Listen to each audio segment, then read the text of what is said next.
Me, but also you. The Pharaoh fast forwards his favorite foreign film, Powder Donut.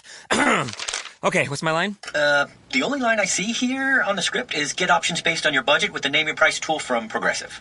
Oh man, that's a tongue twister, huh? I'm sorry, I'm gonna need a few more minutes.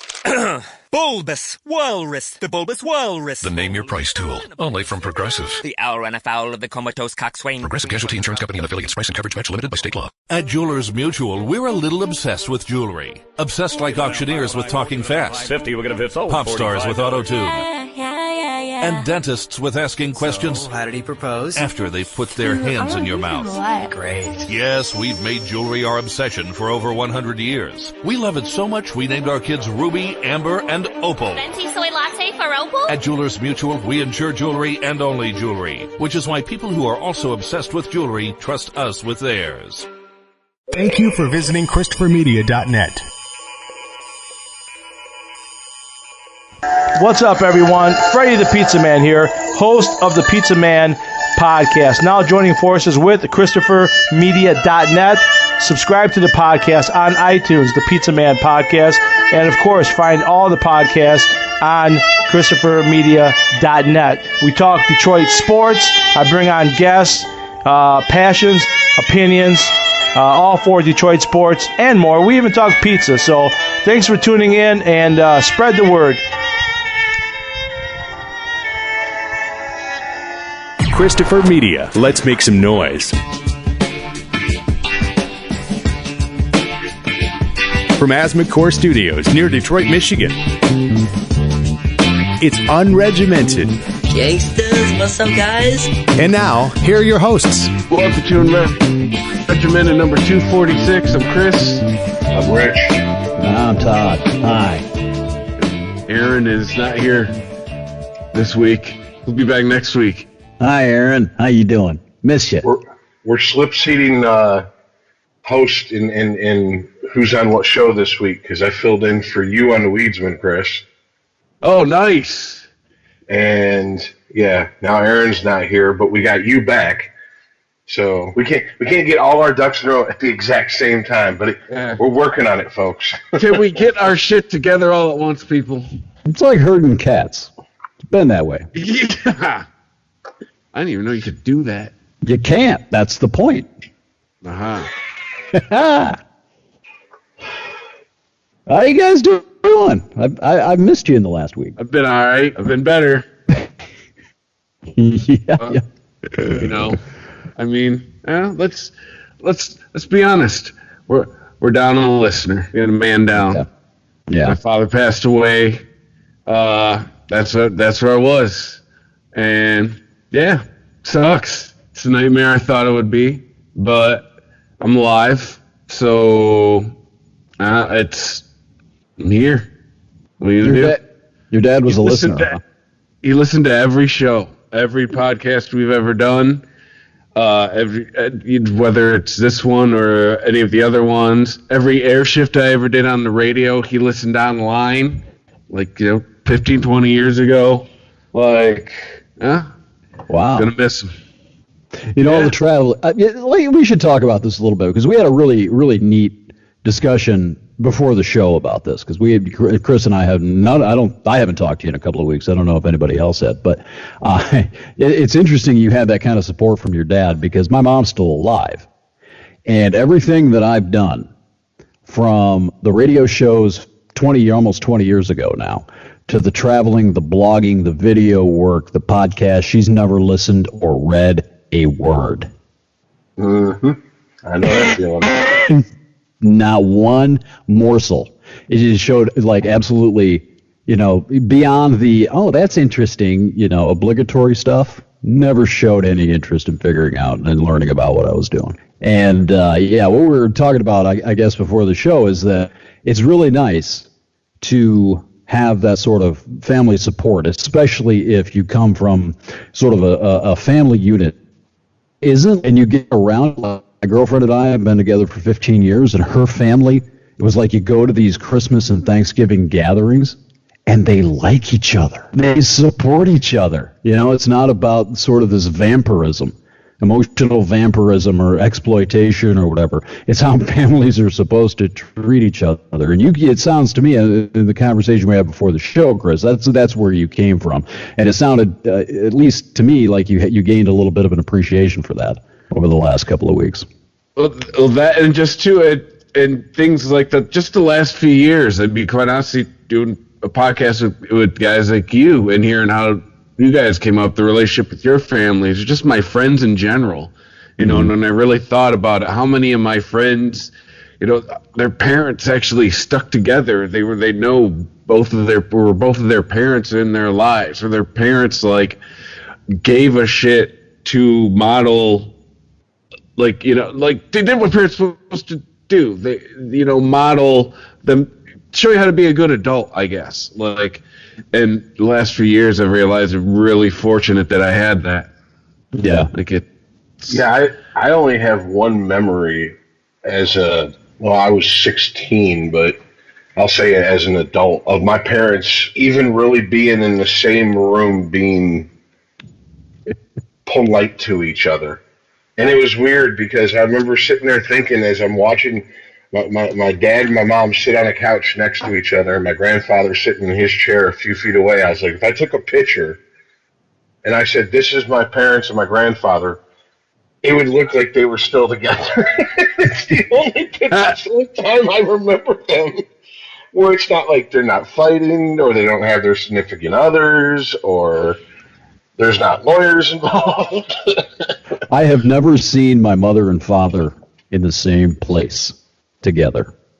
The only image that I have ever seen of my mom and dad together is from a photograph taken in like 1956. See, now for me, this is the first time I am not seeing my parents together. Yeah. Like this, you know, I was telling Todd before the show, it's my mom still, you know, she's staying in the house. You know, my dad always used to joke, she's going to be carried out of that house in a body bag, and she will. So she raised her family. You know, there's been an addition put on. They remodeled everything. She's got it just the way. Took 40 years. She got the way she wanted. She ain't fucking going anywhere. But it's the first time she's probably lived alone ever. You know, she came from. They were probably the last of the old school where you lived with your parents till you got married, and then. She's got her son, her daughter. What did you say? Within like 15 minutes of each other? Oh yeah, I'm 10 minutes away. Yeah, my sister is like 8 minutes away, so... Yeah, that's, like I said, that's before the show, and we really should have recorded what we said before the show, I think, because it's like the old circle of life, you know, where your parents raised you, you stayed around, you had this family unit that you could crutch on, that you could depend on, that you cared about, that you would do anything for them, they would do anything for you to support you, right? And then when your parents got old, it came time for the children to support them, if not financially, but at least be there, you know. Yeah, and I pretty much got cornered by the family at Christmas, like, hey man, Dad's sicker than he's telling you. Probably not the best time to move. And I hemmed and hawed over it, and I'm fine. All right, fine, I'm not moving. It's a big pain in the ass with work, but I still work there. Everything's fine, you know. It's, but yeah. So in the last few weeks, so many times I'm like, man, am I glad I didn't move. Yeah. Well, your family also seems to be the type that, for whatever reason, well, I don't know. You and I seem to be raised in this way to get this is alike with us, at least, Chris, is that there's a level of respect for your elders, even if you don't agree with them. Yeah. You know, and you as the younger person, you put in maybe a little bit more effort than they do to keep in contact, because that's just that's part of how, you know, I was raised. I've noticed the younger people in my family, it's not like that. The attitude is their wrist isn't broke. They can pick up a phone and call me. Like, and it's like, wait a minute, the only person you talk to on the phone is me, because I let it be known to my family members. I was like, I'm not having entire conversations with my thumbs. If you can't get on the phone and talk to me, then that tells me that you don't give a shit enough to have a relationship. Right. And I've had family go, I don't talk on the phone. I'm like, then you have your answer. I'll see you when the next family member dies. And that's just how it is. But it's just I do like just talk like you when every time you talk about your dad, or especially especially when I started on the show and I got loosened up a little bit, I'd say some shit, and you're like, "Sorry, Dad. I know he's listening. Sorry." That a couple of times too. But I mean, that's like, to me, it was amazing. But I just, because I just like you, Todd. I think the only time my mom ever took any interest in anything I did is when we started getting radio attention when I was in a band, and we started doing these radio show gigs. And she would come and get drunk and strut around and tell everyone who would listen that that's her son up there playing guitar. Because it's about her. Exactly. Yeah. When my mom liked the radio stuff that I was doing because I started making money doing that at one point. She likes the photography that I'm doing. She always likes to tell me, you should put together calendars so you can. It's all about a money generating thing for her, and I don't understand it. Because it's like she sees this as a way that I can make money so she can siphon off of it, I guess. But I don't know, because my mom is like that, but for a completely different reason. It's all just making sure I'm taken care of. Yeah. Like, my mom didn't give a shit. Like, oh, you want to play guitar? Do you want to be on the radio? Whatever you want to do, I support it. Just make sure you can pay your bills. That's kind of how my mom has always been. Yeah. Like, I wish I would. Crazy thing you want to do, just make sure you can pay your bills. I wish I could believe that was where she was coming from. I don't think that's it. I think it's one of these, kind of like you were saying, Rich. It's like one of those things that it's about her somehow. Completely about her. Like there's going to be some payoff, or I don't know. It's not. If she were to show any interest in the actual process of it and seeing what was being done with the photography beyond how much I'm selling, you know what I mean? Then I'd be okay. If she'd bothered to dig into the travel writing that I'd done. But there's no interest until it starts to have a dollar sign attached to it. And then it's like, oh my God, the antennas come up. I don't know. Well, I remember meeting your dad, Chris, at was it the open house that the parents came to? Something like that. Open house, graduation. Well, I met him first in an open house, and then I met him at a graduation. And I just remember you were one of the few people whose parents actually came to the open house. That was like for family and stuff. And I was like, huh, that's strange. Because I was young enough where I was like, wait, you mean there's people out there whose parents are A, still together, B, actually liked each other's company, C, like their children? This makes no sense. Probably see what they're paying for. That could be it. Coming out like, well, at least it's not in a shed behind someone's house, honey. It's an actual school. Yes, there's actual desks and chairs. Oh, look, they have pencils. There's an element to this. Everybody's different with this stuff, and I think a lot of people have. Well, I'm pretty convinced. I'm not going to say this with any sense of absolutism, but everybody's got skeletons. Every family has something in it, and every person within it has something in themselves that's not perfect. Every family has its problems and things like that. But I really wonder sometimes how much. I'd love to know just the totality of effect that upbringing and relationships have moving forward. The subconscious stuff, the sort of the background program that runs in your mind and affects all the other relationships, your outlook on life, everything about who you are moving forward. And it's that part of this, especially considering my background and the stuff that happened with my family in the last 10 years, really fascinates the shit out of me. Because I think a lot of I don't want to turn this into a political discussion, but I think a lot of the stuff that we experience is it's seen through a really cloudy filter sometimes, socially. And we tend to apply all of these sort of demons or whatever we have from our distant past onto people, onto things, and how we see the world sometimes. If that makes any sense. I feel like I went into a stream of consciousness rant there, but you know what I mean? Is it all a quest to be understood?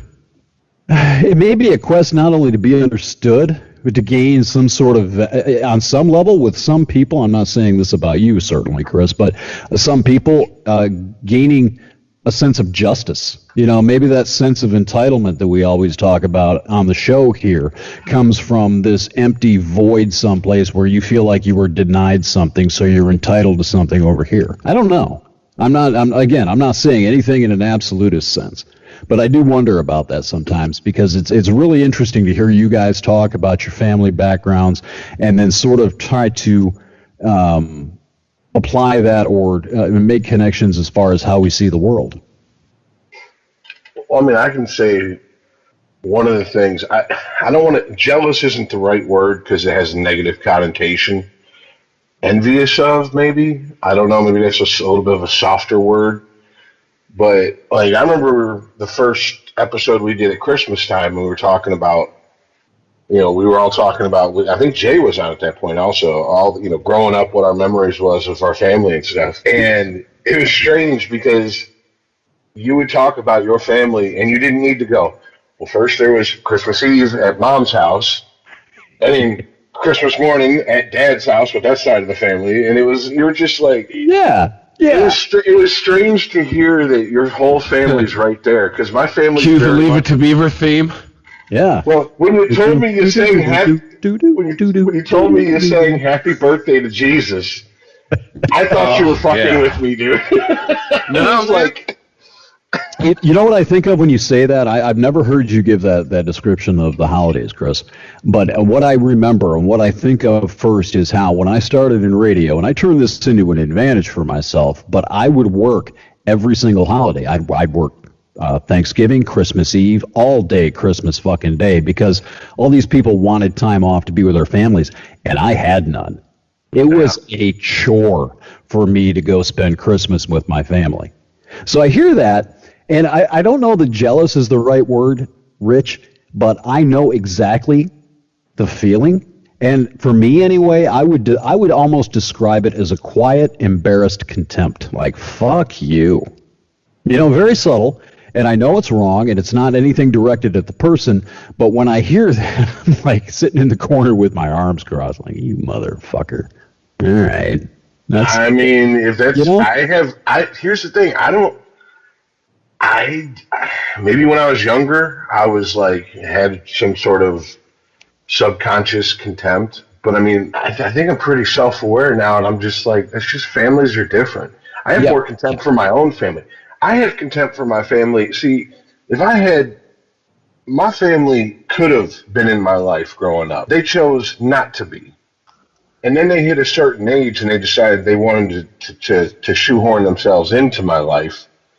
And they're still looking at me as the little 4-year-old kid. They remember the last time they were around me on a daily basis or a regular basis. And they're trying to tell me what to do. And I mean, I had one cousin call me and said, I need to move to Colorado, become a cowboy and a Colorado Avalanche fan. And if you know anything about me, horses smell like shit. I hate fucking Cowboys, and fuck the Colorado Avalanche. That's just all there is to it. So if I got you the Claude Lemieux action figure, you wouldn't take it? I would go find the Darren McCarty action figure and have him beat the shit out of him. Then I'd find a horse and have it shit on the fucking Claude Lemieux action figure. But no, and I'm just like, I have very few friends whose families are still together. And I'm going to say this, and if people get pissed, I don't know what to fucking tell you. You made some bad choices in your life, but the friends I've had whose parents stayed together, who their upbringing wasn't complete chaos constantly because of the environment the family set for them, are the ones who've done the best as they've gotten older. Yeah, they're the ones who have avoided jail time. They're the ones who, don't have 15 kids by 14 different women and shit. It is amazing how we like to these days especially shit on any type of traditional family values. Right. But the reason that they've been traditional and the reason that they've lasted so long is because they work. Mm-hmm. That's. You know what's kept me out of jail? 3 words. I ain't bailing. No. Don't call us. That's when I was old enough to get arrested. That's what I was told. Like, you better have some friends with some money. Right. Like, you get arrested, don't call us. I've never been in the back of a cop car. Yeah. See, and like that's I get that, but to me it was like, I didn't give a shit about calling my mom. I'm like, whatever, bitch. How many DUIs you have? You know, I don't care. Who are you to fucking judge? No, because for me it was like my friends are broke. Shit, I can't get arrested. Well, so for me, it was that call to dad and him going, I am so disappointed in you. Yeah, I really wonder about that. I'd rather just take an ass whooping.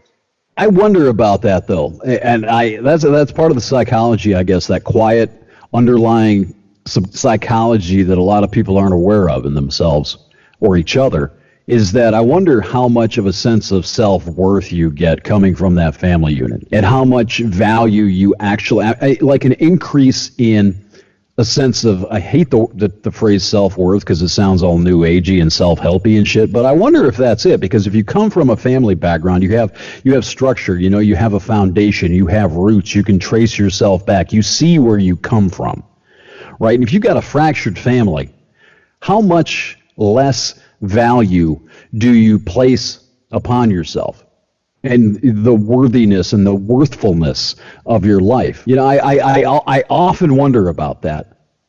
And not to mention the fact, like I was talking about before, that if you see other people who have this structure, this family life, and I'm not saying this, the word contempt, at least for me, is a good one. And I don't necessarily think it's a conscious thought or something that I'm contemptuous of this person, but it's just a sense you feel when you look at someone else and what they had. You compare it, because we all compare. Facebook has shown us that. And you compare it to what you didn't have, and then you feel this absence of accountability and this sense of entitlement that you should just go do all of this stuff, A, because your life doesn't mean anything, and B, you know what, the world fucking owes me something. And I wonder if that is sort of the track that runs from this fractured home life, this fractured family life, to these folks. Like, I've got tons of them, Rich. I was running down that same path up to a certain point where you just don't give a fuck about your own goddamn life. And you make really shitty decisions based on how you feel today or this minute, and find yourself either in jail, bankrupt, homeless, working at 7-Eleven. Oh, yeah. You know what I mean? I wonder about that, and I don't think, you know, people like us, we don't tend to talk about, you see, you know, these psychologists and psychiatrists and self-help gurus trying to make a buck talking about it, but normal people don't typically talk about this stuff, and I wonder about it, just from my own experience. And I hear a lot of echoes from my experience and how I grew up. I hear a lot of the echoes in you, Rich, a lot, and I sense a commonality as far as the anger goes. And I wonder how much of that thread is common. Just innate anger. That you didn't have a support system to tell you to get your shit together? I mean, is that essentially what you're saying? It sounds like that in its base form, that's what a family is. Yeah, it is. It is, but it's also it also gives you, it's a support system to help you get your shit together, but it gives you a psychological and emotional foundation. You know who you are. True. You know exactly who you are, and you put some value in it. And if you don't have that, if you're just some random, you know, connection of sperm and egg that was spit out 9 months later, what value do you have? Or if your family doesn't show interest in you or doesn't show any sort of actual authentic love towards you, you don't have that. So how do you react to it? I'm really fascinated by that, and I really do. I wonder how that skews outlook sometimes. Just in general. I don't know. It's strange because I feel like, I mean, my dad died and I was in my early 20s, and my mom died in 2011. And even before my mom died, I was kind of adopted by friends, a few different friends' families. Mm-hmm. And so as an adult, I felt like I belonged. Like, I would get, like, okay, perfect example. I get a call on the Wednesday before Thanksgiving, and it'd be my buddy Paul and his wife April, and they'll be like, hey, we're having Thanksgiving dinner over at, so-and-so's house. Do you know where that's at? Or do you need to text you the address? You're more than welcome, blah, blah, blah, blah. And I go, and I'm like one of the only non-family members there. Right. And, same thing with, May's family. I mean, I call his dad Pops, for fuck's sake. It's just, so I have that as an adult, but it's just not my family. It's not it's nice. The gesture is nice, but it's not a substitute at all. It's nice to feel included, but it's not your people that you're being included to. And on some level, I mean, I'm not going to speak for you, but there are our friend Brian here in Kalamazoo used to have the Radio Orphans Thanksgiving every year, which was kind of the same thing. It was like people who didn't have anybody to spend Thanksgiving with would go to his house every year, or almost every year anyway. And it's just not quite the same thing. Yeah, I don't know.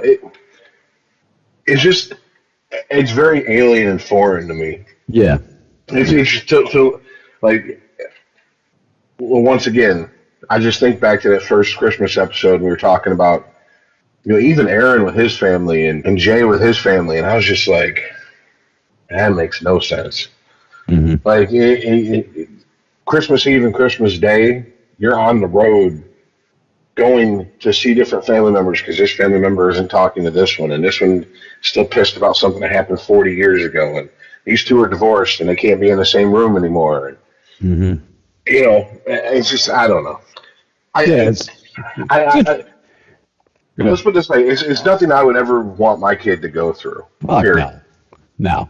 And there's another aspect of this.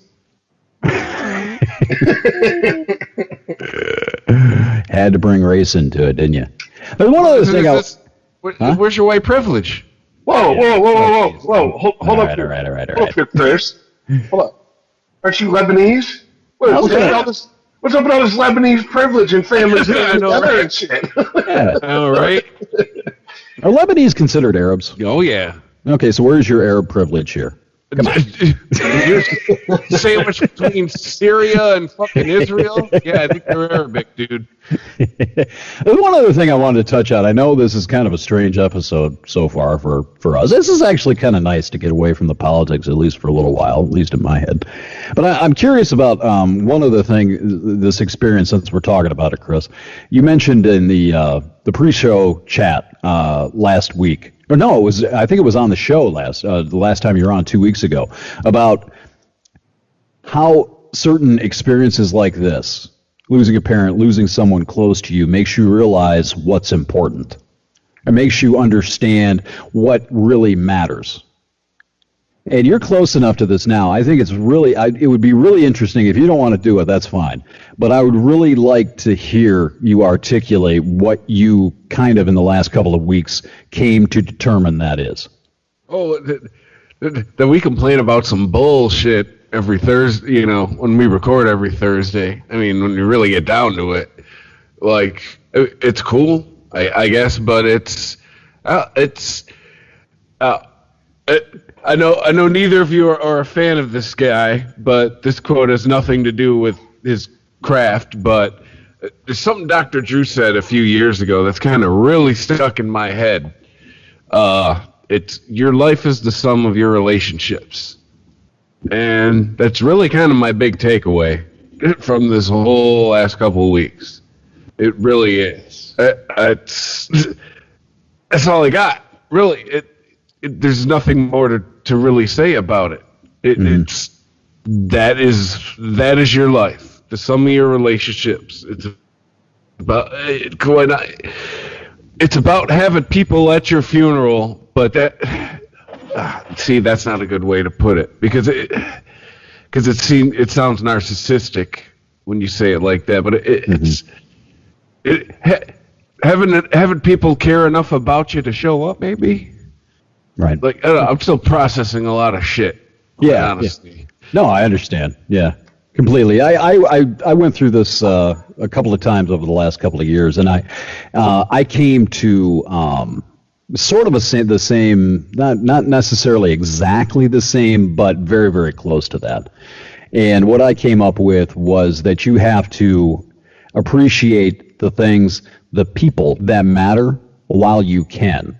In other words, there's no difference in appreciating someone when they're alive and appreciating them after they're gone. If you can't do it while they're alive, I mean, if you can do it while they're alive and enjoy spending time with people that you care about, that you authentically care about and that care about you, the people that matter the most, it's going to be a whole hell of a lot easier after they're gone. Because at least you didn't waste the time you had with them. You know what I mean? I guess maybe time is fleeting. Yeah, and to apply it to what you were talking about with your dad, you were plotting this move to the Pacific Northwest, and you decided not to go. You know, and had you went, I mean, maybe you didn't spend every day with your dad, but you at least were around. You could spend more time with him while he was here that you wouldn't have been able to do had you gone out west. Yeah, I mean, I'd have seen the guy, maybe when. I saw him once every couple of weeks, but if I had moved out west, I'd probably went to once every couple months. Right. Mm-hmm. And it sounds like, again, I'm not going to speak for you, and if I'm wrong, please correct me, but it sounds like that you had some sort of at least an innate intuition about that before when you decided not to move.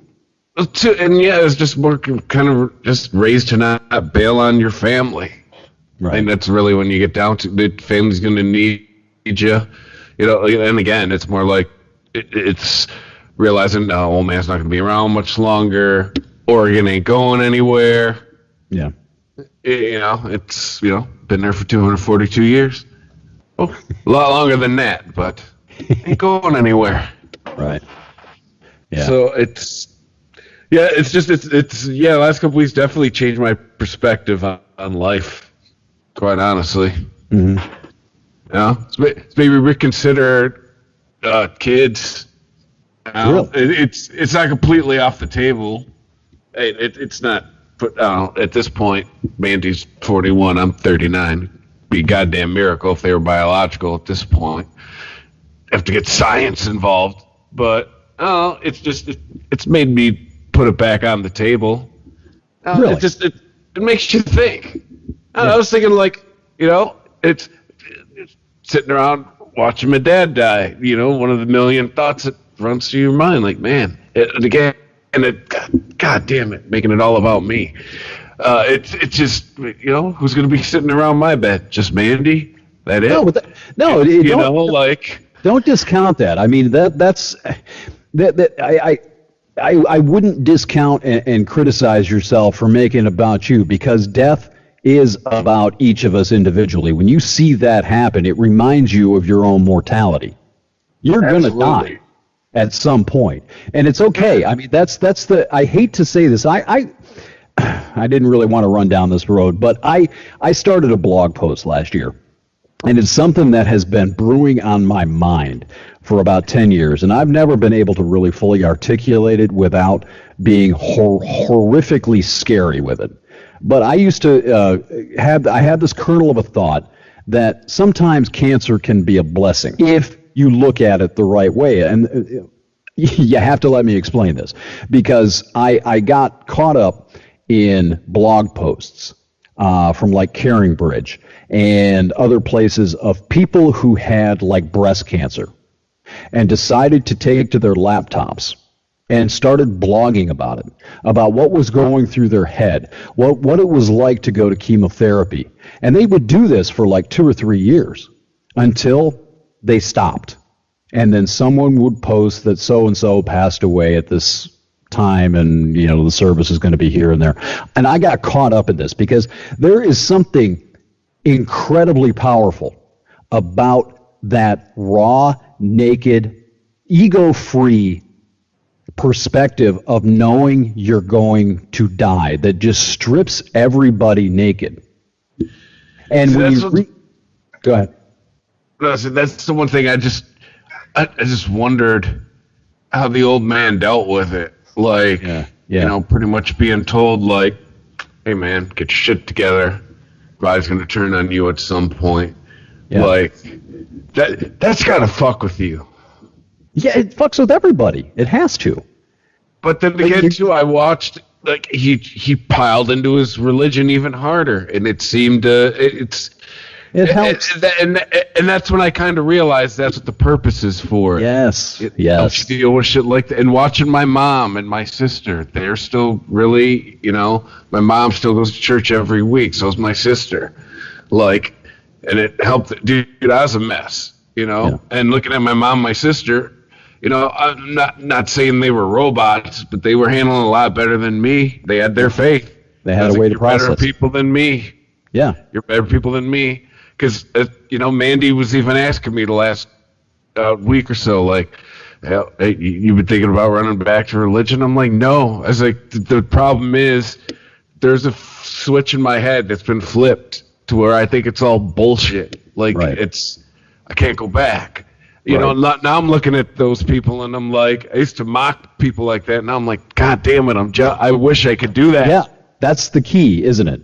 And that when you can see it through that empathetic prism, as long as they're not forcing it on you, blah, blah, blah, insert that whole diatribe here.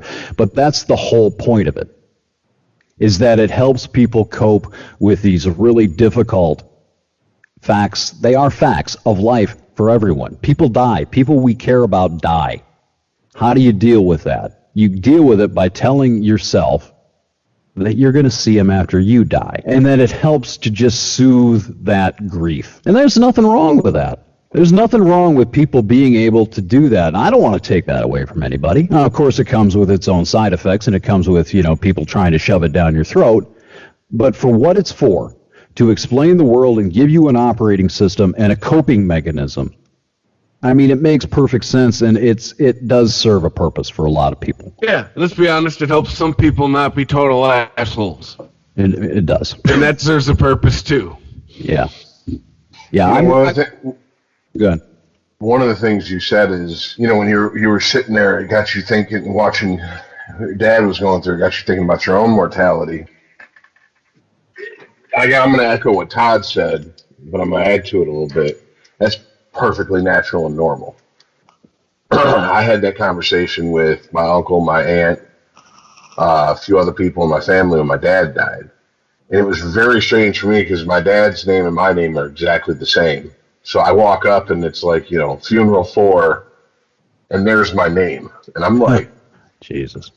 Oh, well, that's going to be me one of these days. And then it hit me. No, the fuck it's not. Everybody that would give a shit enough to have any type of funeral for me is older than me, and chances are will die before I do. But yeah, when I was taking care of my mom when she had cancer, people go, you had a shit relationship with her.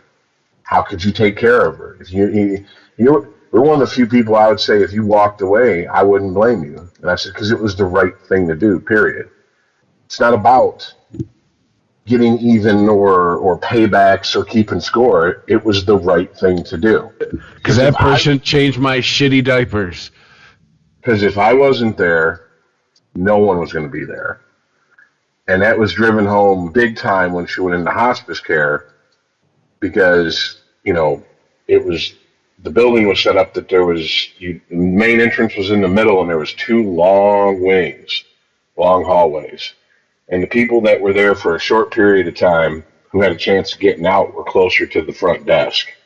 And the people who were there just to die, they put all the way at the end of the hallways. And she was there for 5-6 days, and there was 2 other beds in her room, and I didn't see any of those people there more than 24 hours.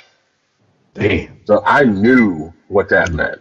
And that's why, all bullshit aside, this is not bravado. This is not trying to sound like Billy Badass or, I'm trying to emulate Hemingway or Hunter S. Thompson. It's just the reality of it. If I get that get your shit in order from a doctor, there ain't gonna be no one here to take care of me. and I'm not wasting away in some state home. Well, I'm with you. Laying in my own puddle of piss and shit. Yeah. I'm as 100% sure I will take care of myself as I can be without being in that situation, facing it in the moment. And I don't see anything wrong with it. No, I've actually have pretty much determined that's exactly how I'm going to end. It'll probably be off a bridge because I want to feel like I want to know what it feels like to fly before I'm dead. But I'm right there with you. I don't see anything wrong with it either. Whereas now I fully admit that my outlook is based on the fact that I have the family or lack of family that I do, and the family I do have, they don't deal with this shit very well, or they're just so far out of the loop, they would go, that's not my problem. I'm sorry that's happening to you, but that's not my problem. Yeah. And so it just becomes the pragmatic way of handling the situation. If I had family that would be there for me, I would probably have a different outlook. I fully admit that. Well, it kind of reminds me of what Chris said, though, and I'm wondering if this is what he meant. It's like it's your life, or your life is about the relationships you have and the relationships you forge and develop and maintain. It doesn't have to be family necessarily, but we're kind of alike in that sense too. I don't have a lot of. I don't want to get too far down that road, but I get where you're coming from. And I wonder if it's a matter of, even if it's not family, even if it's developing new people, new relationships. I don't know. It gave me something to think about, Chris. Let's put it that way. One other thing, though, I want to finish with the cancer thing that I was talking about, because I feel like I left that open ended, and I have to be very, very careful. The reason I haven't really finished any piece on this and made it public is because I haven't ever felt like I could really soften the edge when I say that sometimes something like cancer can be a gift to the living. And if you go back, and there's this one girl, I remember her name. Her name was Brittany Barzee, Barzee, and she was she was like 22, 23 years old, and she had ovarian cancer, and her illness lasted, I want to say it was like a couple of years. So you could tell if I just got caught up and addicted to reading these blog posts up until the end. And the commonality between all of these, and especially hers because she was so young, is that when you have that definite mortality, that definite knowledge that you are not going to live to be old, you are not going to live to see the fulfillment of all the things and all the dreams that you had in your life. The ego is torn away. And what is important, and what I think can be a blessing to the living if it's paid attention to, the dying are wise. They know what life is about. And they almost all, have some very, very stark, naked consistencies between them. It's about family. It's about the little things. It's about spending time with those people that you care about, doing what you enjoy, and not stressing over bullshit. That is common through almost every one of the things that I read. You will find some people who are angry, obviously, and there's an element to that, but they all sort of gravitate back towards those things, even despite their anger, because they have a very limited time left. It's very finite. It's measurable. There's no mysterious end date, no expiration date that's not printed on the bottle. They know when it is. So they start focusing on things that fucking matter. And, I wonder, and this isn't a blast on the show or a blast on any of us, but I wonder if they were to sit in on one of our podcasts where we're just bitching about some really... I'm with you on this, Chris. We complain about a lot of ridiculous stuff sometimes. All of us. Me included. I rant about it half the time. But I wonder if you sat one of those guys down, if we got together in a room, got an empty chair, and set somebody down who was going to be dead in 18 months, who was 25 years old, and they listened to this, what they would think and what they would say. Does this shit matter in the long run? So that's what I was getting at, and I really want to stress that it's not, again, when you say cancer can be a blessing, people cringe, I cringe. But to the living, and if you're listening, the dead speak. The Walking Dead speak, and that what they have to say is the closest thing, I think, in my lifetime, consistently, that I have ever found that is the closest to the truth. Authentic, raw truth. Can I share some humorous moments from the past week? Please do. All right. First of all, the grieving process. No one talks about that. You should a million times. All right. There's two things I got tired of doing last week: crying and pooping. All right. Wow. Were you doing them at the same time sometimes? I think there might have been. Might have been a moment. I don't know what I'm crying more about. I lost my dad, or my asshole is so raw from shit. A second thing, being at the funeral home. I'd be lying if I said I didn't, for a split second, have that scene from The Big Lebowski in my head. Never seen it. No. What are you talking about? You never seen The Big Lebowski? No. Okay, hold on. When they hand him the bill is what he's talking about. Excuse me, what's this? You know. It's our most modestly priced. Yeah. It's like, we're bereaved. We're not sad. Okay. Birth and death, they fuck you coming and going, buddy. Oh, man, bureaucracy doesn't stop just because you die. My poor mom. Watch her have to deal with all this crap. And then the third thing is to realize when my mom and dad were together. Is mom had a little bit of a leaky faucet at the house last week. My brother-in-law has since taken care of it. But she said during all this time, she had all these people going, hey, if there's anything I can do, she said, I had the thought, hey, do you know a plumber? I was like, God damn it, Mom, that's a George Carlin joke. No. And ironically, I had listened to his last album the day my dad passed. For some reason in the morning I got up and I listened to Carlin's last album and I had that on it. He's like, hey, they always say if there's anything I can do. Well, now that you mention it, Rod needs painting. It's like, yeah, there was some humorous moments from that whole experience. Yeah. Well, no, that's why I'm glad I have a few of the family members I do have, because most of my family members, honestly, are the more stoic types, like how can you laugh at a time like this, and how could you joke at a time like this? And I'm like, because it's either this or a clock tower. You really want to see that? I mean, that's just all there is to it. And the further away from my dad's funeral, which sounds like the exact polar opposite of your dad's, because it was just family showing their ass and other family members sitting there trying to crawl underneath a rock and, disassociate themselves as quickly as possible.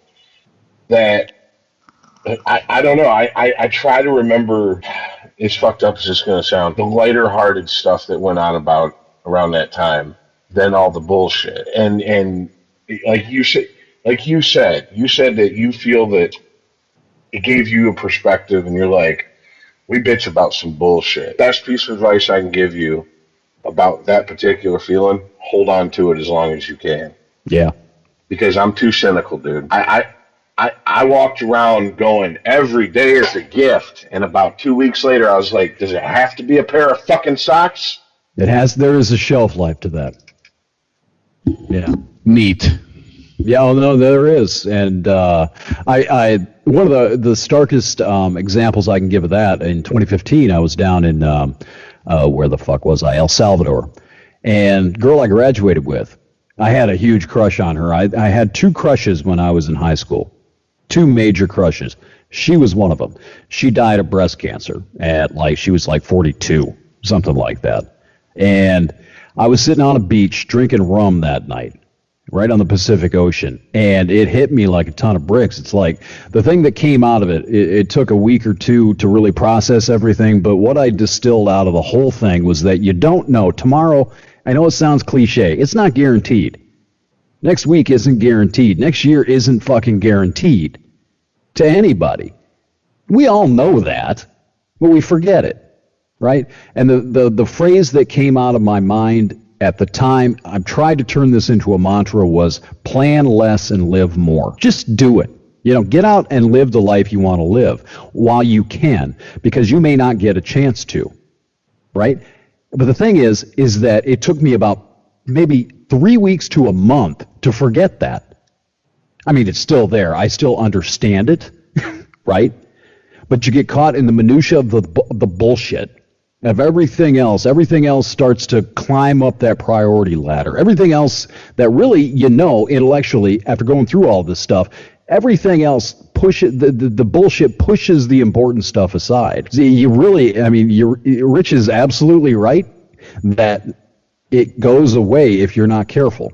And maybe even if you are, because the routine of life starts to take over again. But the things that you learn and the things that you realize, the insights that you gain in those moments are real. It's just a matter of being able to put it into practice and hold on to it beyond, the mourning period. Well, I also think that if you tend to be more of I don't know if optimist is the right word, or maybe just more of have a positive outlook. You don't think shit, when people tell me oh, be positive, I'm like, oh, that's the corniest shit ever. Yeah. That's so corny. You need to butter it up and fucking serve it with some mashed potatoes and fried chicken. Get the fuck out of here. Dude, I live with that. I sleep next to that. It's a choice. That's though. important in life, though. It is a choice. I tell her I need that. It's a choice, though, and it is corny, and I have the same initial reaction when people tell me the same thing. I react the same way. I tend toward negativity and cynicism because it's easy. It's easy to find and look at everything that's fucking wrong, right? But this goes back, I'll invoke Jordan Peterson here. One of the things in his book, that 12 Rules or whatever the fuck it's called, good book, by the way, you should read it. One of the things he talks about is you manifest what you gaze at. You will realize what you look at, and it is a choice. We all are pretty lucky. There are shitty things that go on in everybody's lives. We're alive. We have positive things that are going on in our life. I mean, if you were to look at your fiance, your wife, you're not married yet, but if you were to look at Mandy, that's a positive aspect in your life. If you were to dwell and obsess just as much on how lucky you are to have her as to how bad this shit over here is, how's your outlook going to change? It's not a matter of just saying, oh, everything's great, I'm going to be an optimist. It's a matter of focusing and paying attention to the things that are good rather than obsessively, compulsively dwelling on everything that's bad. And that is a choice. That is a physical fucking choice. It's cognitive control. It's being able to look at what it is you choose to look at, rather than just reflexively and reactionarily averting your eyes to the black. And it's hard as fuck. I go through. You've noticed this in me. I know that you've noticed this in the shows and probably on Facebook and in the chats and stuff. I go through waves of this, where 1 week I'm an optimist. 1 week I have a positive sort of focus to me, and then 2 weeks later I'm just in the pit of despair. And it's because I focused or spent time reflexing to the black, looking at this negative shit, dwelling on politics usually. That's the big one for me, is when I start dwelling on politics and dwelling on the dialectic and the two radicalized fringes, I turn into a raging fucking cynic quickly. But I start looking at the traveling stuff that I've done, or my friends or my girlfriend, or any other of the things that are really good in life. It's not a conscious changing of the biology. It's just the psychiatry changes because you're looking at something that's good. Now, I've also noticed I don't miss the social media. Yeah, I used it. I used it in the last. I realized last week what I've used it for is actually kind of what it's for, right. To stay in touch with people. It wasn't.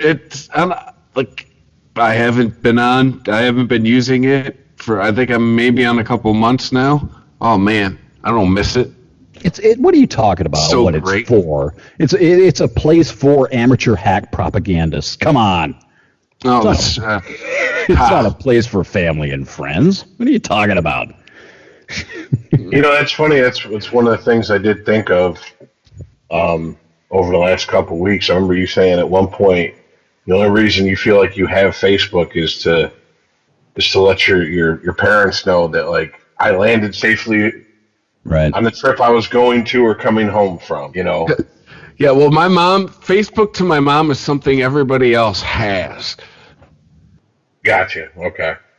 Like, she has no clue. She wants me or my sister to shut down my dad's Facebook, but not to tell anyone that he died, because, like, yeah, she's all parent. Like, it's funny the fears that she has about computers, but she's 70. She don't know them, you know. Dad was the tech guy. You know, there's so many things I'm gonna be like, Mom, that's so like 20 years ago. They fixed that, but you know, it's yeah. Now I don't know. It might just be radio. So I needed to run the pages for Christopher Media now, because my other ID with no friends, it doesn't seem to let me want to be an admin on any of them. You got to re-add it. You got to. The same thing happened to me. Did you deactivate it? Oh, deactivate? No. The empty profile? No. Give yourself rights again and try it again. You have to do it from your main page.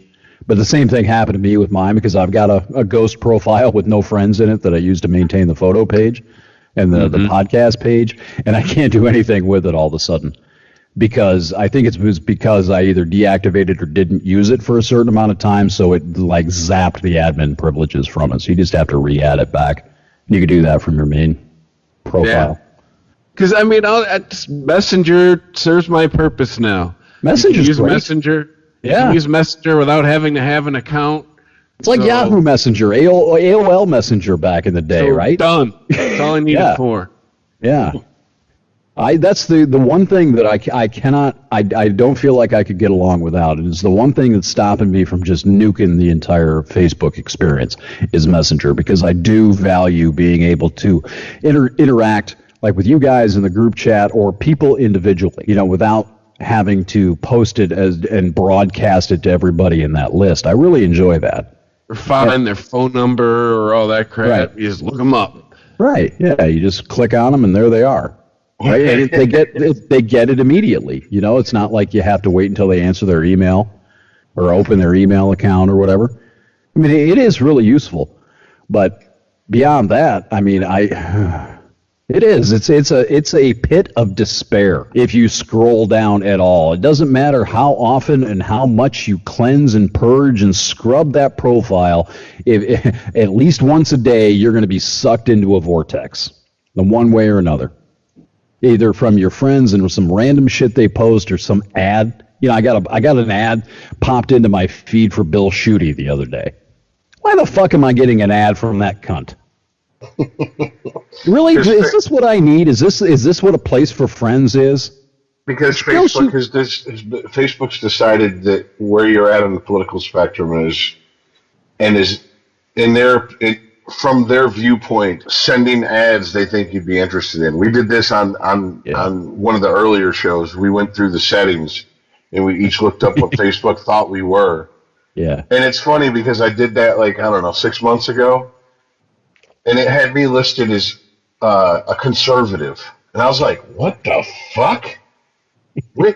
Okay, all right. So, probably why I stopped getting black people meat ads and started getting, I forgot about that. I'm still getting the scooter ads. I'm a 68-year-old Austrian woman now, from fucking Austria, by the way. And I still get like the scooter ads that you see on the middle of the night, the commercials. Oh, you go everywhere on your hover round. Yeah, I get those every now and then, which is funny. I get the one for the bathtubs, the walk-in bathtubs. You get those? I don't. It's funny though. I understand why Facebook does this. But to kind of go back to the rant I was talking about where you put your eyeballs, it's really hard to keep a positive attitude when you're on that site and just some random thing will grab you and kick you in the existential cock. Because it's really easy to see a Bill Schuette ad on Facebook And then it's almost like this black neural net just connects, right? And all of a sudden you're back in political mode, just recoiling from the very sight of this human being. You really want to make your site better, Zuck? Eliminate politics. Get the political shit out of it, especially the paid ads and the pages. You can just watch. If he does that, you can just watch the stock drop like a fucking rock. Because it's a fucking gold mine. It's a fucking gold mine.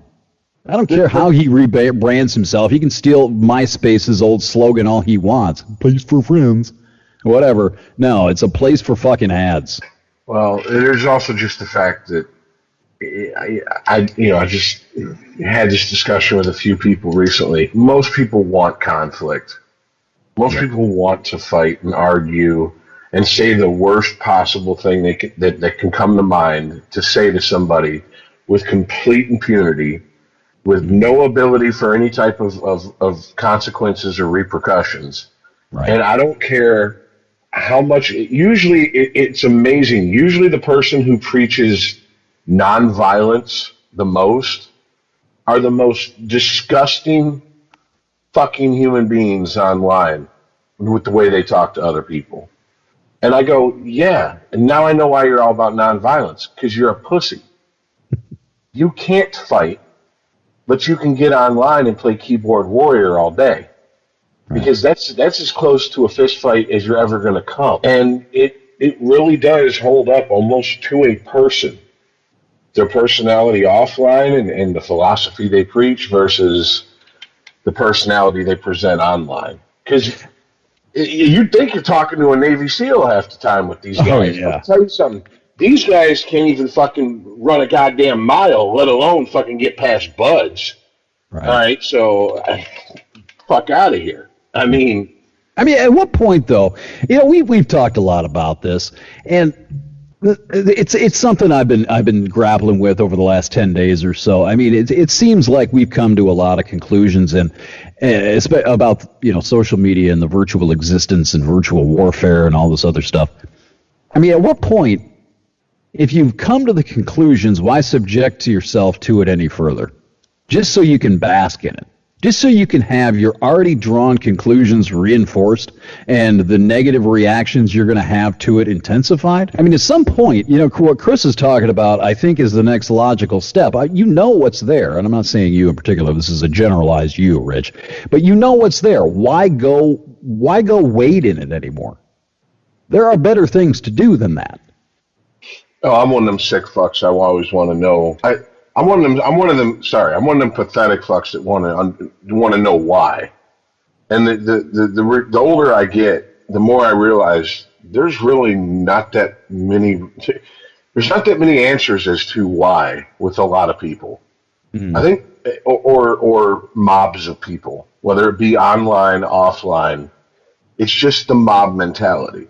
Yeah. And if you could take those people out of that situation, calm them down, ask them why they did what they did, and it would be like that Bill Cosby skit about talking to his children. I don't know. You hear it in your sleep. I don't know. Or they'd bust into, prefabricated platitudes and cliches, slogans, Well, those are the ones that, those are the true believers, the religious zealots without a religion, where they found something to substitute replace religion. Yes. Yeah. Well, it's a common now. That's everywhere. It's endemic. I mean, just to shift a little bit, Chris, you brought this up in the pre-show talk. You got what's going on with Les Moonves right now, and isn't he like one of the most powerful people in the entertainment industry? Not anymore. Well, before the shit came to light. I mean, CBS, even though I don't know anyone that watches it, gets amazing ratings. I seriously, I don't know anyone who watches CBS. No one. It's got the Big Bang Theory. Doesn't it have all them NCIS and Yes, it's got that. It's got Criminal Minds. It's the network old people watch. That's what I was about to say. It sounds like an old person's network. When it was younger, we had what is it? It had Murder, She Wrote. No, that Diagnosis Murder. You know what I'd like to see? I'd like to see an anime version of Big Bang Theory. So in other words, you've got Siri's voice getting banged in cartoon form for like 30 minutes every week.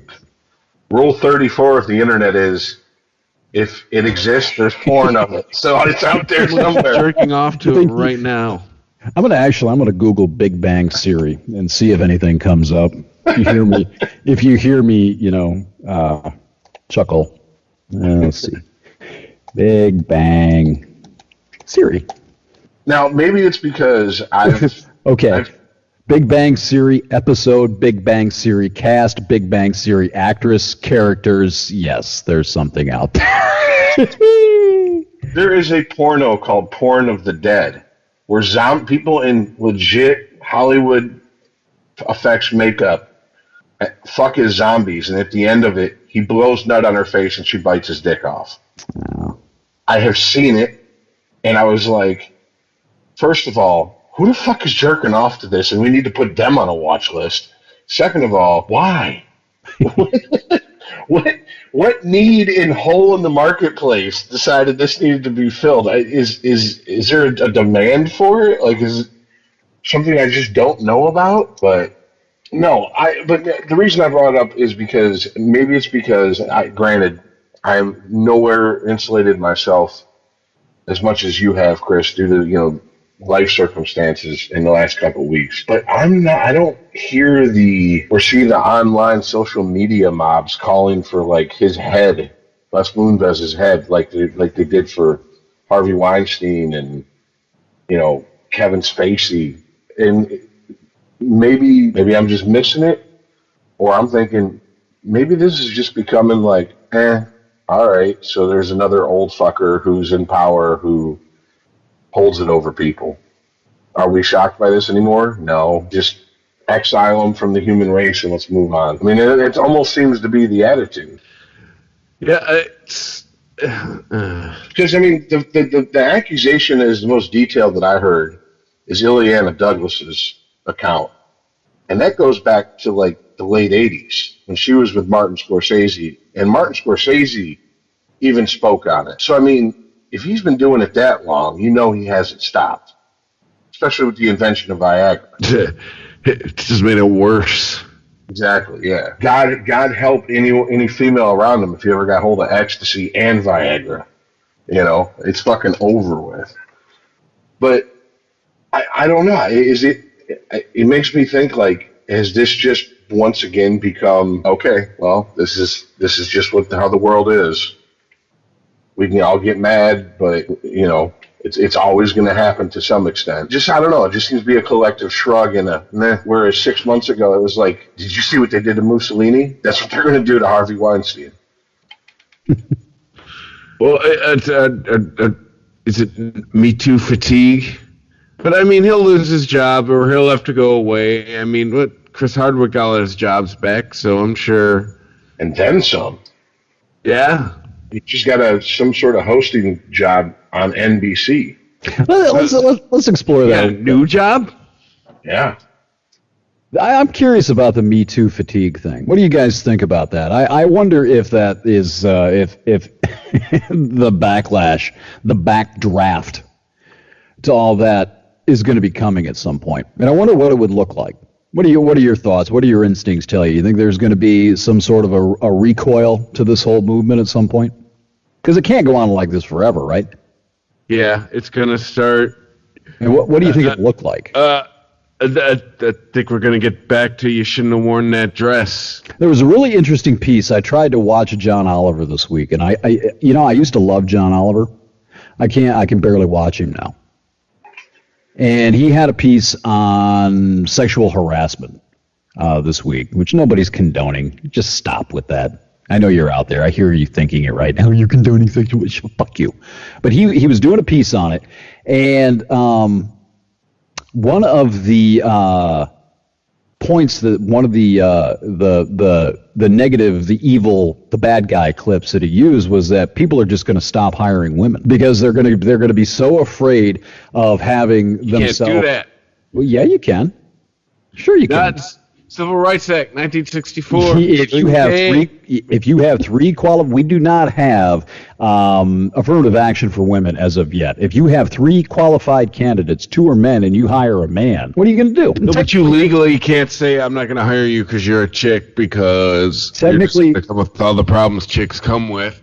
You get no. Nobody's ever going to say that. Nobody's going to explicitly come out and say, I'm not going to hire you because you might be one of those women. Nobody's ever going to say that. How do you prove that you were not hired over this man? And if that's the case, if that's going to become the standard, how is that not then a weapon to be used against men? That any time a woman's interviewed for a position, she has to be hired because she has a vagina, or else she's going to scream discrimination. We ever make you a sandwich first before you even start the interview, and a pot pie. Have her scrub a plate as well. Now, you see what I'm saying, though? That was put on this apron and nothing else, and let's see your pie making skills. That was one of the points put forth. Of course, Oliver just poo-pooed the idea, but it's a legitimate threat, I think. That it could get to the point where people are so sick and tired of dealing with this, so sick and tired of the baseless. There's going to be baseless allegations. I'm not saying any. I can't think of any as of yet, or right off the top of my head. But at some point, something's going to happen where this is going to be proven to be a fake allegation. Somebody's career is going to be on the brink of being destroyed because of a lie, because of somebody seeking some fame, and that's going to be probably, possibly, maybe the impetus for not hiring women at some point, not to subject yourself to the threat. I think what's more likely to happen, if this mindset that that a lot of people in our society have adopted in the last 5-10 years continues to go down the road it's going, you're going to find women fronted, women run almost exclusively for women, and males they deem non-threatening companies and pockets in companies. Not necessarily, like, to give an example, they might not take over the line at Detroit Diesel to where it's just an all-female line. There's just nothing but female line workers, but they might take over a part of the engineering somewhere where there's just all the women engineers work over there. So separate but equal. Well, they'll do it, and they'll say that this is the only way they can do their job safely because men are predators. Men are predators. Right. So this goes back to the old segregation argument in the 60s. Except instead of whites being afraid of blacks and keeping their kids away from dangerous black people and not have them going to dangerous black schools, we can't subject women to dangerous men. How is this different? It's not. That is the ultimate problem with playing these games. When we start dividing people up based on whatever they choose to identify themselves as first and foremost. Right. This is the outcome of it.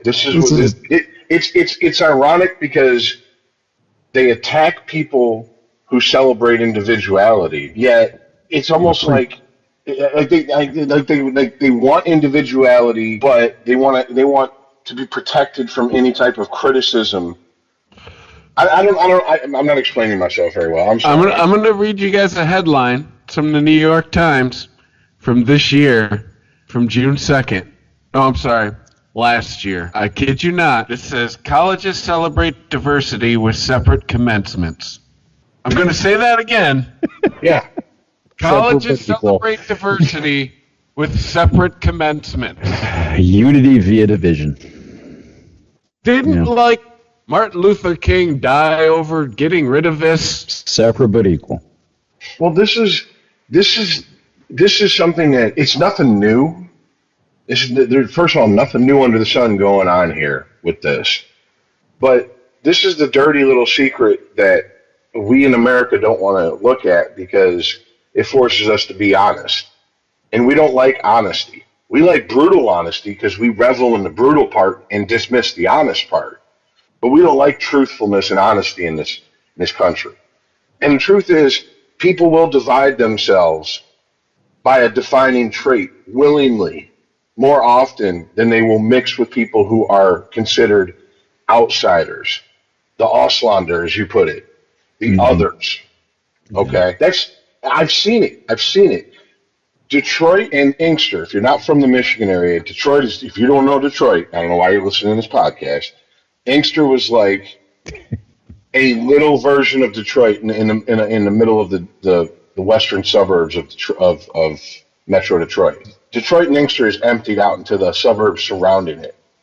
And it is exactly it's the exact opposite of what everybody tells me white flight was. White flight was white people didn't want to live with black people after the riots in the 60s and the civil rights movement, so they left for the suburbs.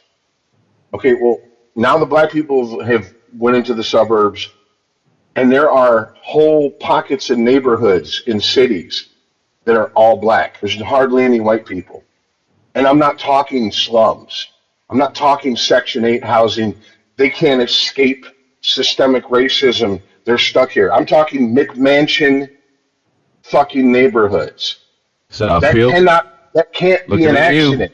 That cannot be an accident, folks. So anyone who goes, oh, this is a trait one race possesses is either an asshole or they're a fucking liar and they're trying to stir the pot. Because this is something we all possess. Yeah. And it doesn't have to be race. That's just the easiest thing to divide someone up by without someone opening their mouths and getting to know somebody.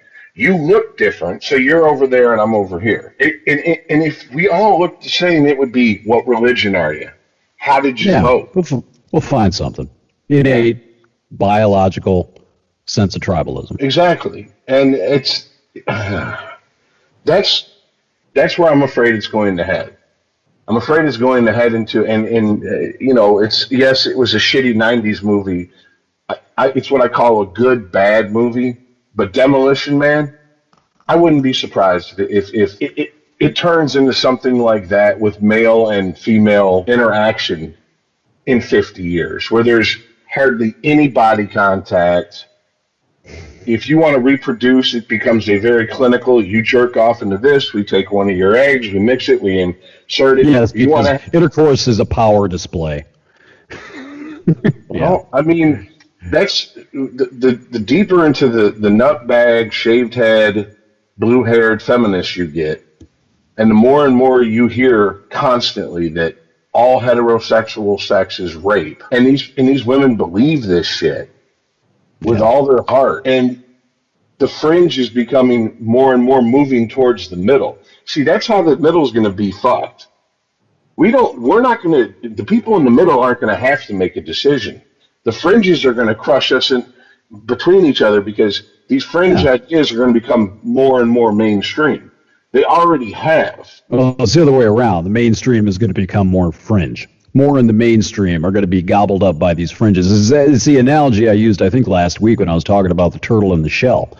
You can be in the middle, and you can sort of retract and withdraw into this little ideological turtle shell, but eventually, both on the left and the right, they're gonna come crashing down on that shell, one way or another, and probably from both sides. The middle is becoming, I don't know. I don't know how to articulate that, but at least on the left, I can see this definitely on the left, and I haven't really. Yeah, I guess I would have to sit down and sort of analyze it a little bit more from the right because my focus has been more on the red threat, the red scare coming. But I can definitely see, especially in the media. Television shows, newspapers, the mainstream acceptable narrative is becoming more radicalized as far as the leftist viewpoint's concerned. More and more. Well, I mean, guys, we've went in the span of 5 years, from 1993 to now, to where Alex Jones is considered a valid source of information. I mean, here's the thing. It doesn't have to be to us. And here's what's dangerous. the people that he is a valid source of information to don't give a fuck what we think. They don't care. You could talk, Todd, till you lost your voice, till you literally collapsed from lack of air in your lungs. You could filibuster for days on end, and they would go, I don't give a fuck what you got to say. You're wasting your time. You're fake news. Yep. And that's the scariest part, is that the bar has been fucking removed as far as what can we prove with facts. Right. Too many people don't care. Well, I stand by the thing we talked about last week and a couple other times, is that with the advent of the internet and so many sources of data, of information, unfiltered, uncurated information. You can go find anything you want. You can go find anything pro or con to arguing any simple empirical fact. And I think that most people have basically given up. I think I don't think that people are interested in the truth primarily. You're dead on that. I think people just want to have their viewpoint supported, right? But even the people that are interested or would be interested in the truth can't find it. It's so difficult to sort through the mountains and mountains of data bullshit to find out what's an actual fact, and to distill it down and put it in context so it goes from disconnected data to information to knowledge. How the fuck do you sort through all this? Who has the fucking time for that? It's just, it's not an excuse. And I said this last week. It's not an excuse, but I understand it, and I can see the tendency and even the want to just give the fuck up, grab onto your religion, what you choose to believe, your operating system, and run with it. Because we're flooded, man. We are flooded with bullshit. We're drowning in bullshit. Please name the episode "Drowning in Bullshit," because that's exactly what we're doing, man. Done. We cannot breathe. We're surrounded by so much bullshit. I mean, Alex Jones is a ridiculous piece of garbage, but he's a marketing and an informational genius. He knows how to put his product together because he knows people will buy it. He doesn't care why. He doesn't care about the ethics of it. He cares about the dollar bills. He cares about the brand. And in that aspect, he's like Glenn Beck was. He's a genius, right? And I also can just a little bit empathize for where his followers are coming from, because where the fuck else are you going to go? Where are you going to go to find the truth? You tell me, both of you guys tell me right now, where are you going to go to get the fucking truth, to get pure facts so you can actually put the information into context and become knowledgeable about something? Where the fuck are you? MSNBC? You're going to go to the CNN? The only two sources that I can think of that are so boring most people won't read them: the AP and Reuters. Ha! The two that I read all the time. Ha! Ha! That's exactly. Anything else, you're going to get a slant. You're going to get a product. Exactly. You're going to get something that's packaged to, if you want to be outraged and you're a conservative, you watch MSNBC. If you're a liberal and you want to be outraged, it's Fox News. If you want your ideas supported and you're liberal, you turn on MSNBC. Yeah, it's the 700 Club or the PTL Club or Al Jazeera. Exactly. Right? Exactly. You got to. I love, the thing that one of the most, tooting my own horn here, making the direct comparison to religion is more and more apt every fucking week. What do you believe? Where's your religion? Where's your scripture? Where's your doctrine? Who are your disciples? And that's where you've gotten, I guess, me to amend my thinking that most people need something like that. Yeah. And if it's not going to be religion on the scale that it has been historically, they're going to find something else. Well, yeah. And it seems like at this point in America, it's politics. Everything is politics. Everything. Yeah. I mean, case in point, we're a couple weeks away from the new Madden coming out. They released the soundtrack. The list of people and songs on the soundtrack. Somebody who obviously was looking for something, because who else would do this, looked up the lyrics of all the people that were listed on the soundtrack. One of the songs mentioned Colin Kaepernick. They questioned Electronic Arts, who puts out Madden, about that. They said, "Oh, we removed and bleeped that mention of Colin Kaepernick in that song on Madden 2019." Congratulations, libtards. Look what you taught the right. Now they do it too.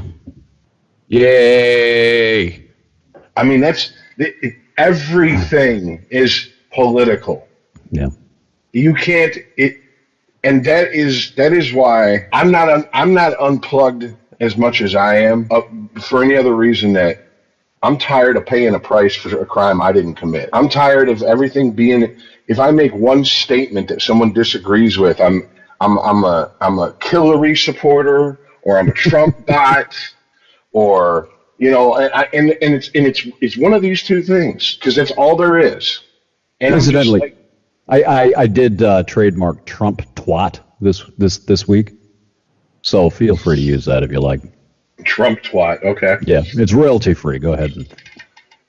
But I mean, I'm dead serious. It's gotten to the point where if you go into certain articles' comment sections, the minute someone says anything against the mob mentality in those comment sections, you just see people responding with, "Yeah, okay, whatever, you Russian bot." Yeah. Okay. That's the new thing. That's the new version of fake news. Everything's a Russian bot now. If you disagree with the mob, then you're a Russian spy, or not spy, but you're a Russian hacker who isn't hacking. Posting on a fucking comment section is not hacking, folks. I'm sorry. Well, it's like being either an infidel, a blasphemer, or a heathen, a savage. You're not falling in line with the doctrine. You're not falling in line with the scripture. Therefore, you're godless. Therefore, you're the enemy. You're a tool of Satan, so to speak. That's what it boils down to.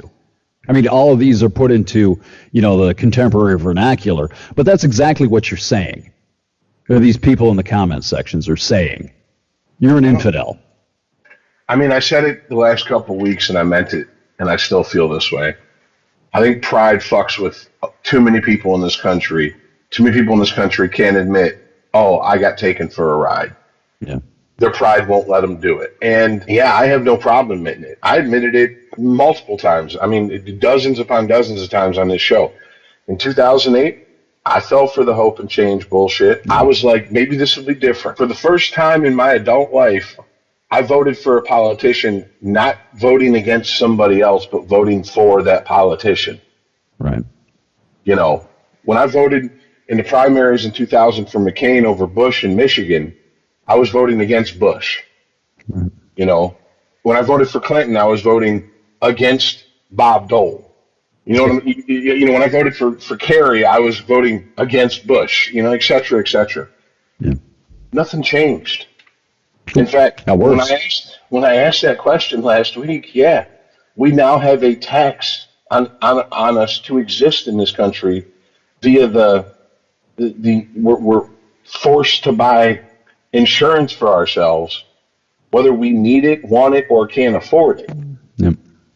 I mean, that's why everything's free now. That's what I read. Yeah. It's all free. Phone. Everything's free now. You just walk in the emergency room. They give you a cup of coffee and a hamburger. That's one thing.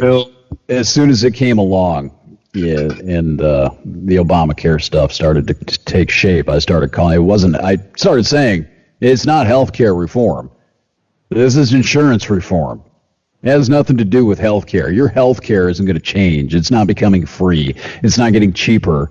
You just have to buy fucking insurance. You're being compelled to pay an insurance entity. That's the only thing that's changing. You are compelled to buy it. It's mandated that you purchase health insurance from a health insurance company. That's it. I was looking at any job that could lead to a career around 2009, and this is summer 2009. So I started applying for, entry-level jobs and things that I thought maybe I could make a career of. The amount of insurance salesmen and jobs for insurance companies that were all over the internet was insane. Yeah. Because those companies knew Obama won, he's going to push it through. There's no way it's going to be single payer. Right. The compromise is going to have to be we're going to get a slightly modified version of Obamacare, which the state of Massachusetts has had for fucking decades now. Right. And that's exactly what we got. And those insurance companies weren't dumb. I mean, they did everything. Like I went to one interview and the guy was like, "You have to get certified to be a salesman in this state. Here's this. You have to sign up for this. Here's you study for like 5-6 days, 10, 12 hours a day, and then you take the test, you pass it, and we put you on the road and get you making money." Oh, and they were willing to pay for the shit.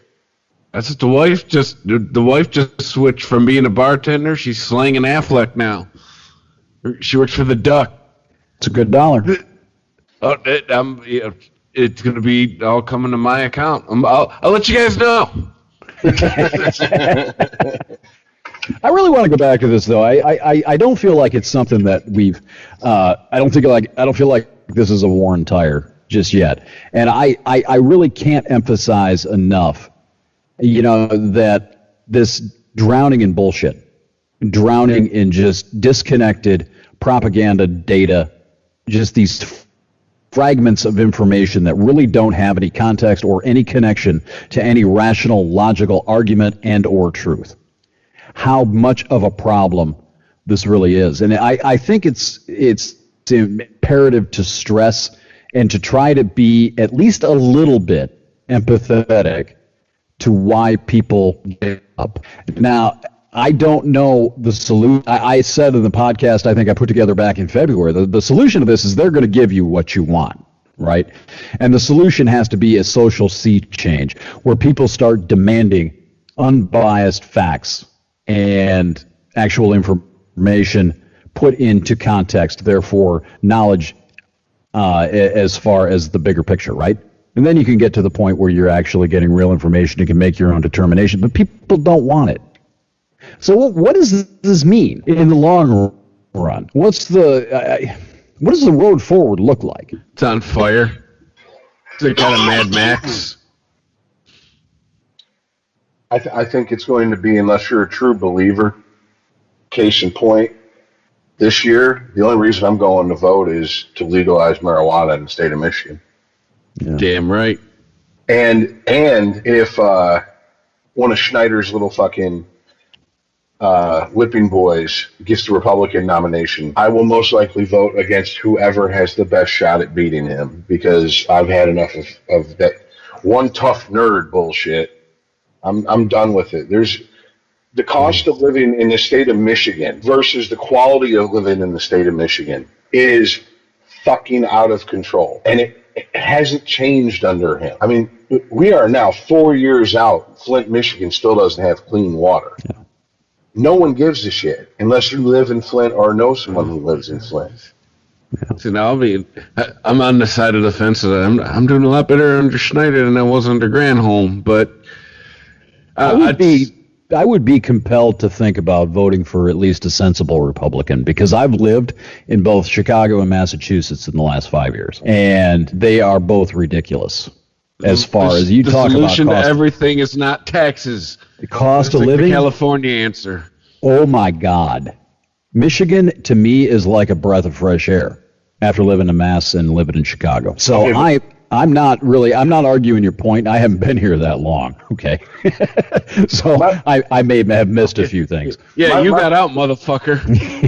My point is the stupid shit like, I don't know, paying $5,000 a year in car insurance for PLPD right. Because we're the only no-fault car insurance state. And it's like, why? Mm-hmm. Why do we as a region of this state, Southeast Michigan, I have three answers to that question. Okay, go ahead. General Motors, Chrysler, and Ford. Oh, and that's just what I was going to say. We're known as the Motor City. The Metro Detroit area has exactly dick for public transportation. It's a joke. Yeah. Okay? So you have to have a car. But you got a new choo-choo train up there. Yeah. That goes, what, a mile? What does it go, a mile, Chris? 3 miles, please. 3 miles. 3 miles, cute. yeah. Up and down Woodward. Yay. So, but ridiculous. No, the roads are horrible. Insurance is through the roof. Ooh. Excuse me. The price we pay for gas.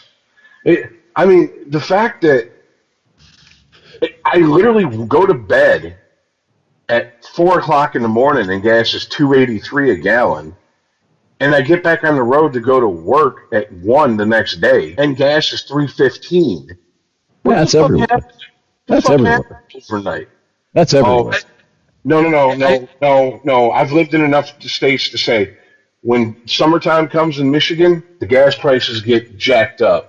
When any type of traveling holiday weekend comes, the prices get jacked up.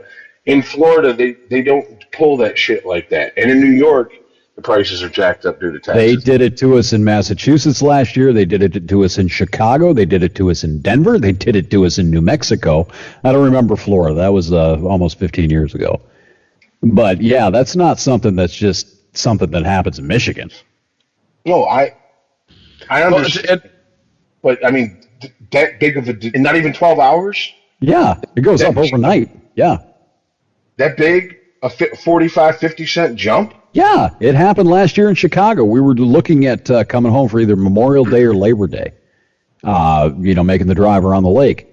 And it happened. It was like a 30-cent jump the next day just because of the holiday, just because of the traveling holiday. Thanksgiving, I think, was another one. Yeah, it happens everywhere. That's not just a Michigan thing. Well, I'll concede that point. Now, what about the other points I made? The shit roads, ridiculous car insurance. I found out why we have shitty roads. It's because apparently there are different grades of concrete, and other states have these things called standards, and won't just let any concrete be laid for their roads. And Michigan apparently doesn't. We don't give a fuck. Michigan's roads are shit. I can tell you that. Michigan apparently has no standards. In Michigan, you can use whatever fucking, you can mix up you use Bob's homemade. Hey, I made this in my garage. I can tell you this. New Hampshire doesn't have an income tax, and there's no sales tax. Their roads are fucking pristine. How? Well, nobody lives there. Well, New Hampshire. It's a lot of woods. They get nor'easters. They get all the weather we get here. Yep. How is it that those roads are in such better? I understand I-94. It's probably, I think it has more trucks per mile than any other interstate in the country between Detroit and Chicago. I get 94 falling apart, but the rest of these roads, come on. How is it that a state like New Hampshire, with no state sales tax or income tax, can have roads that are that much better than ours? I will fully grant you that point. These roads are like nothing I have seen anywhere else. I mean, when I was on my Ken Burns documentary kick, and I was watching one about World War II, they were showing parts of France and et cetera, after bombings, and I was like, those roads are comparable to 14 Mile and Evergreen. And I'm not joking. Yeah. I'm not joking. Like, it literally, our roads and certain stretches literally look like we've been bombed. I mean, it is ridiculous. And they take no responsibility for it. Right. I mean, this last winter, I spent $800-900 on tires and getting my rims fixed. And they announced, oh, hey, if you blow your tire and you fuck your rim up on a public road, send us a picture of the pothole and the bill for the damage, and we'll reimburse you. And in 6 months. Here's the thing. The reimbursement rate was single digits of percentage of people who applied for it. And we're talking, there was something like 13,000 people last winter applied for it. Probably like, I don't know, 3 dozen maybe got it. And I'm like, well, what's the point? And it turns out, oh, the state, you take a picture of where you blew your fucking tire out. You send it to the state sends somebody out, they patch that hole up, and they go, well, the hole's not there anymore. I don't know what you're talking about. It's crazy. The bureaucracy is designed to wear you out. I'm sure I've told you guys this story. I got in an accident with a piece of road crew equipment, and the forms I was sent in the time frames, I just went, yeah, fuck it, forget it, whatever. I'll just pay my fucking deductible and move on about my life. It was like, first we'll need 90 days to do this. Then we'll need 90 days to approve this. Then maybe after we make a decision, after that 90 days, you'll get your money. Like, well, I need my car fucking now. I can't wait 2/3 of a year. What did you say the bureaucracy was meant to do? Just exhaust you, to wear you out, make you give up. That's one of the themes that I read in that Solzhenitsyn bio, where they would have people, I know it's kind of a weird connection to make, but like the people in the gulags, they had like an appeal process, but you could never get anywhere with it. It was just meant to appease you and then wind you down until you eventually gave up. There was really no hope of getting anywhere in any reasonable amount of time. I looked at all that paperwork and added up all the calendar time. I'm not doing this. No. Yeah, great. Whatever. You win, state of Michigan or Macomb County or whoever it was. I remember that I was still more idealistic. This is my mid-20s. But see, here's the thing people need to fucking remember. They need to keep this in the forefront of their mind. That is all by design. That is not just a side effect of bureaucracy. That is how it is designed. Just like you go to court, if you don't have money to pay for your lawyer to show up and court appearances and, et cetera, and you're going against a corporation that does have that money, they don't even fucking think about, if you're poor, unless it's a class action lawsuit, they don't even think about winning or settling. They just wear you down till you can't afford to show up anymore. Company I work for, that's a tactic I've heard they use. That was the old podcasting thing, wasn't it? Where they just keep suing you and suing you. Oh, personal audio. Yeah. Yeah. They'd eventually just bleed you out. Yeah. Or just, Adam Carolla eventually settled. Well, no, he didn't settle with him because it means he's the one that. There's eventually an agreement that ended with him stopping to spend money on lawyers. But yeah, it's a tactic that's employed an awful lot. Just bleed out the other side. If you got the money for the lawyers, just bleed out the party with the less money. Well, that's Trump's method, isn't it? Who called him an orangutan? Bill Maher, right? And he sued him, right? Probably thinking that Bill Maher wouldn't want to spend money on defense or something, and money on a lawyer and time in court. Why else would he sue? It's obvious he's not. Because he's petty. Well, no, but the point is that it's just like the infamous Billy Graham versus Larry Flint lawsuit, where Larry Flint published a fake advertisement, Jerry Falwell, he published a fake liquor advertisement saying Falwell got drunk on this liquor and lost his virginity to a farm animal and his sister in an outhouse. And Jerry Falwell sued him. He picked the wrong one. Because fucking Larry Flint said, I got more money than God. Pussy sells Dr. Detroit. Well. Yeah. Titty and ass, that's a good dollar. He took it to the Supreme Court and he won. Yeah. Because they said it's protected speech. It's satire. No one in their right mind would believe that Jerry Falwell got drunk at 10 years old and fucked a farm animal and his sister in an outhouse. I would believe. Do you think he'd win that lawsuit today, though? Probably not. But that's Trump, scary. But that's the point. Trump. I don't want to live in that world. Trump thought, hey, I'm going to go fuck with Bill Maher. And Bill Maher was like, even if I spend more than I expected to, I could milk this on the show. Oh, yeah, material. Yeah, I'm going to make so much money. You're handing him a script, a script he can use, and he's clever. He knows how to craft it and present it. That was really ill-advised. Nobody would have remembered it in 2 weeks. He just lets it go. And Bill Maher still talks about that. Mm-hmm. Yeah, I think he averages about once a season now he brings it up. Yeah. Trump's thin skinned, man. The whole reason he's president is because Obama talked about him at a fucking, dinner. What was it, in 2011? 2012? You can look at that one of two ways.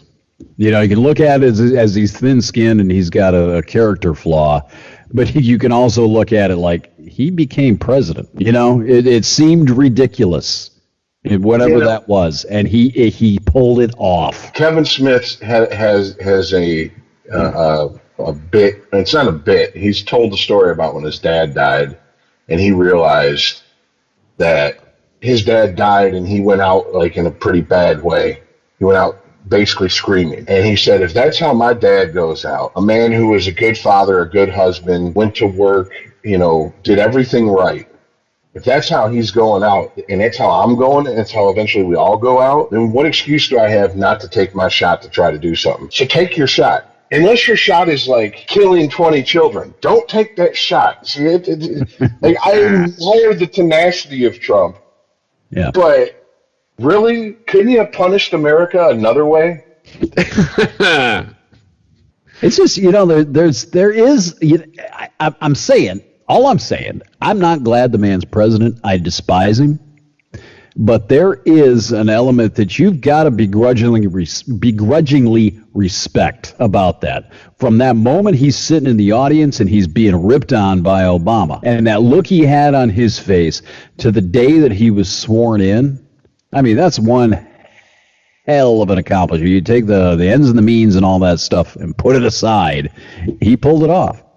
It's the ultimate, oh yeah, bitch? Yeah, hold my beer. Yeah.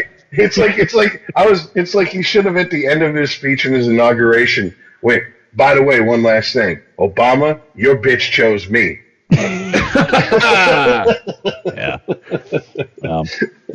That's the one good thing I will say about him. I admire somebody who will take it in the face like that and be smacked in the face publicly, stand up, dust himself off, and show what I don't even want to say what he's made for, because that sounds too positive, but you get my point. There's something about that you have to begrudgingly respect.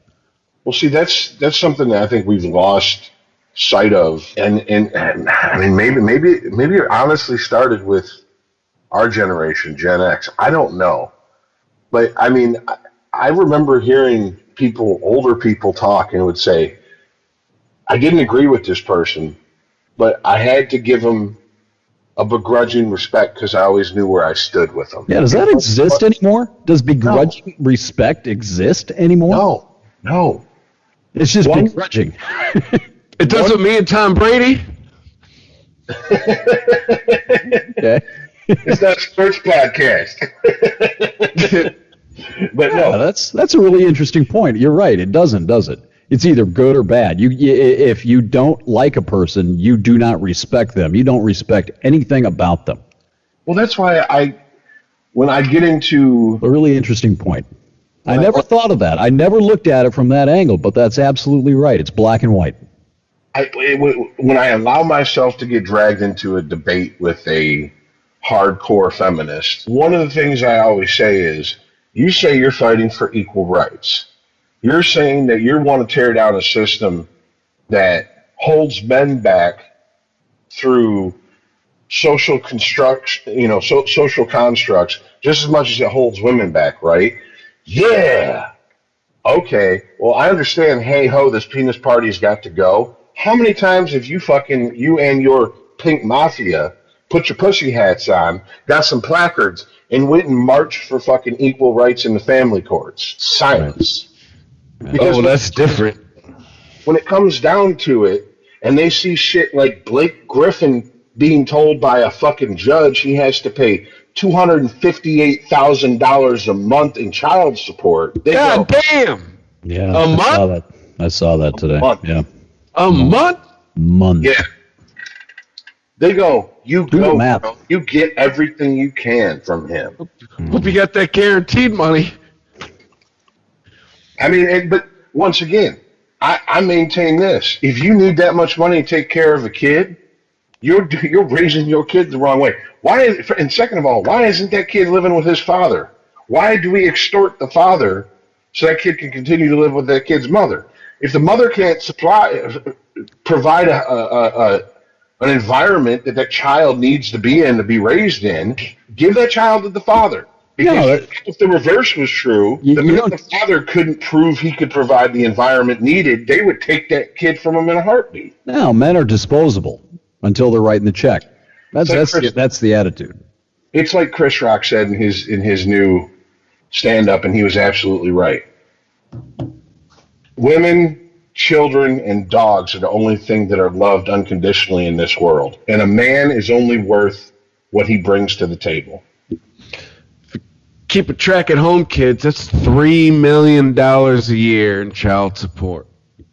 You know what I would do if I were Blake Griffin? I don't know what his contract status is. I assume he's signed for a while, but I think before I negotiate the next one, have that written in where the club pays it. I would like a $3 million raise, please, and you can send it to here. Yeah. So she's getting a check from the Detroit Pistons rather than from Blake Griffin. That would be awesome. You know, if he did that, you would the cries of deadbeat father and horrible father would be deafening directed towards him. So it's not about support then, it's about punishment. It's a deadbeat. No, it's not about support. It's not it's not about support, it's not about money, it's about punishing him for something. Financially punishing him. It's not support, it's punishment. Or else, what does it matter where the support's coming from? Exactly. That's exactly what it is. Explain to me the logic behind, we're going to throw you in jail unless you pay your child support, yet we're going to charge you so much in child support that you can't afford to pay it. So now you're sitting in jail. The whole time, your debt goes up, and they do put interest on that shit. Of course. Okay? Because Uncle Sugar's getting his cut. The friend of the cunt is getting their cut. Believe that. So all you women who run to the friend of the court here in Michigan and think, this will make sure I get my money, you just made a deal with Tony Soprano. He's going to get his cut first. You get what's left over. You just made a deal with the devil. I hear, Rich, you talk, and I hear with all my other friends, all these stories about friend of the court hooks up the mother. My sister has had the complete opposite experience with friend of the court. Didn't you say her ex has money? Yeah, but he's off the books at his job. But the court knows about it, but there ain't shit they can do about it. So they arrest him once a year at Christmas time. He pays $5,000, and we'll see you fucking next year. That's if you can afford to play that game, you can almost stay in a perpetual loop. But the price you pay is you have to live with no bank account, no credit card, your credit shot. If you're willing to live like that, you can. Most people don't have the will to live like that, especially if they can just cut a check and make it go away. I mean, once again,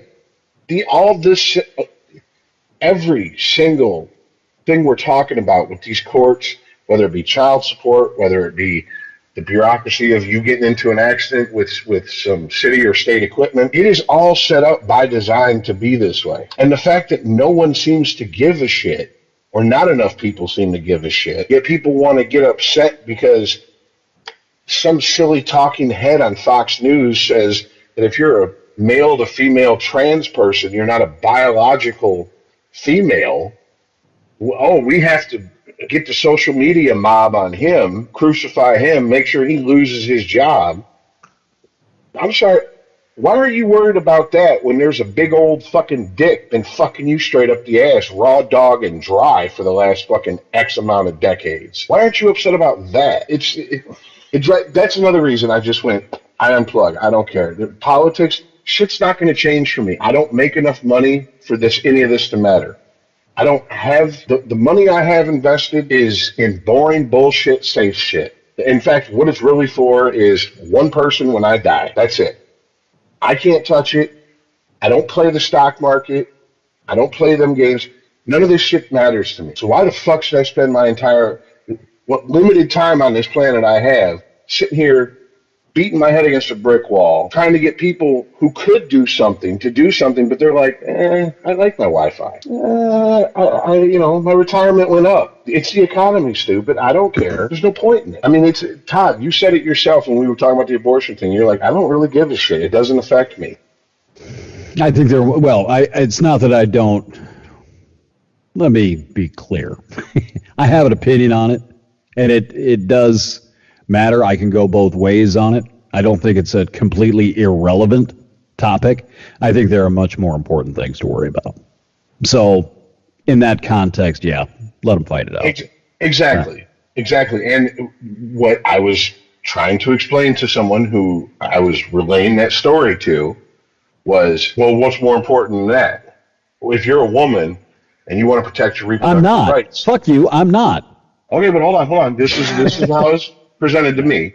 Right. If you're a woman and you want to protect your reproductive rights, what's more important than that? I said, I don't know. How about the fact that you have the right to go protest to keep your rights or to get your rights back or to change the law? If free speech is taken away from one group, don't think you're not next on the list.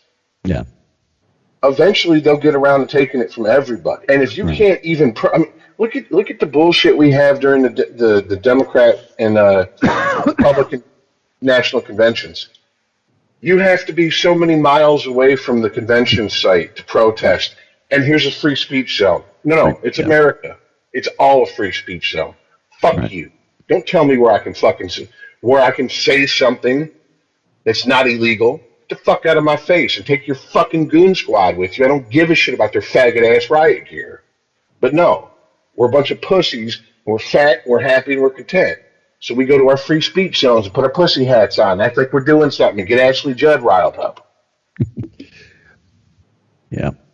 Unfortunately, is this where we get into a safe space? A safe space is unconstitutional. Well, the one thing on that I want to address is that comment about, well, what if you're a woman and what if you're blah blah blah blah blah? What's more important than? Well, I'm not, and I'm not required to pretend I am. I'm not required to advocate for you. I am not required to advocate for your specific narcissistic point of view, special interest.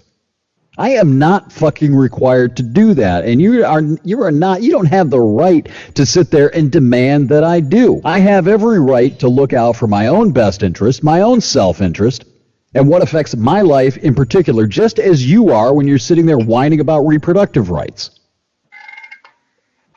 That really bothers me because this supposition that we have a mandate to look at everyone's personal what's the identity politics point of view other than our own really pisses me off. It's so disingenuous. There's such a double standard when it comes to that. We have to take the position of everybody else but our own and advocate for everybody else, black people, women, gays, trans, whatever, but we cannot advocate for ourselves.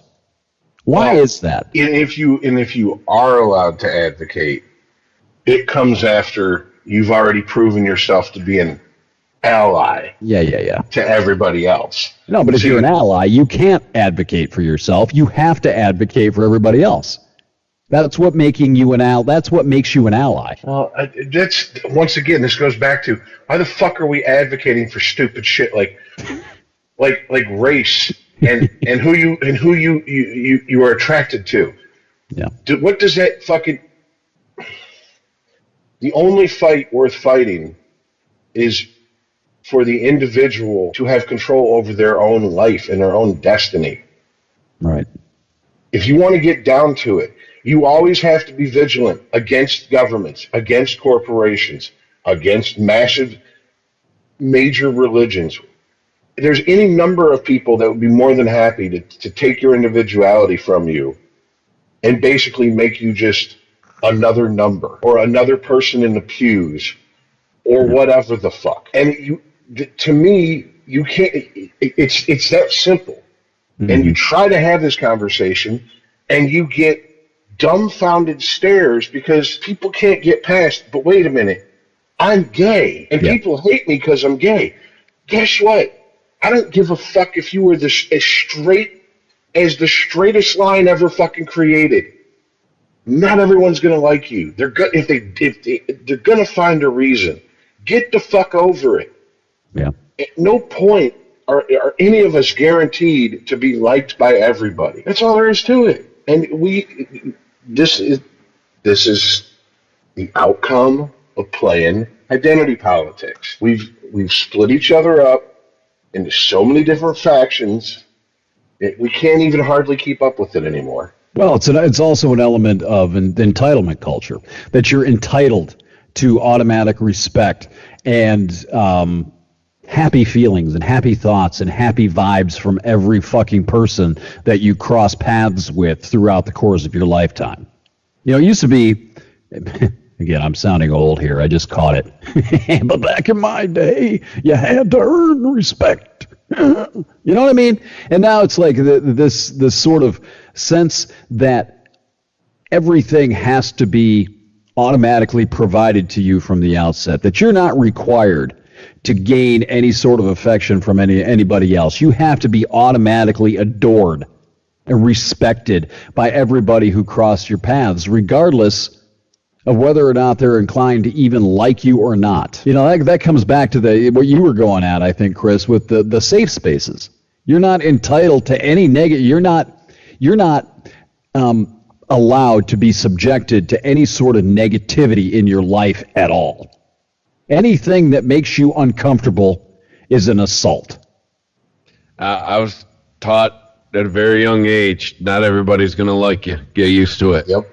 And I think now that would be like borderline abusive parenting. You might you might lose your job. Yeah.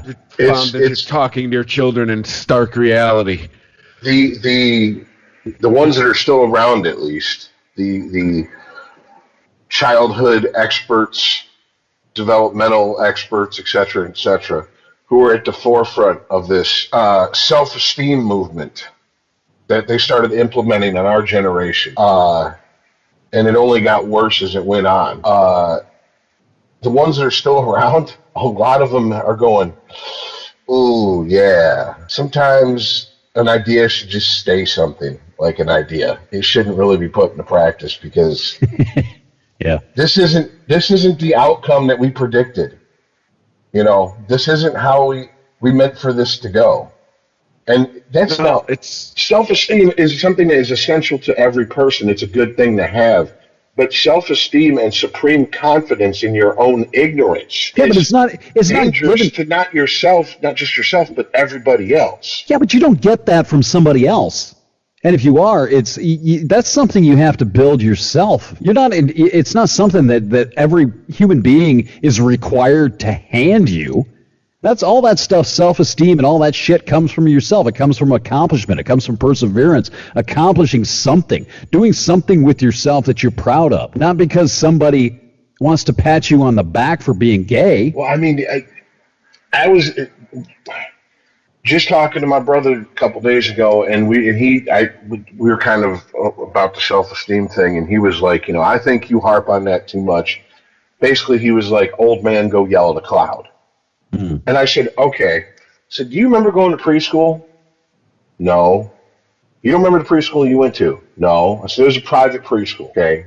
I guess they're all private. But it was like, big money was paid for you to go there. And you know what your teachers, every single one of them did to you every single day, along with every other student there? They go up, they give you a hug, they give you a kiss on the cheek, they tell you they love you, and they tell you you're special. I don't remember that in preschool. I don't remember that in kindergarten. I don't remember that in first grade. I don't remember that in second grade.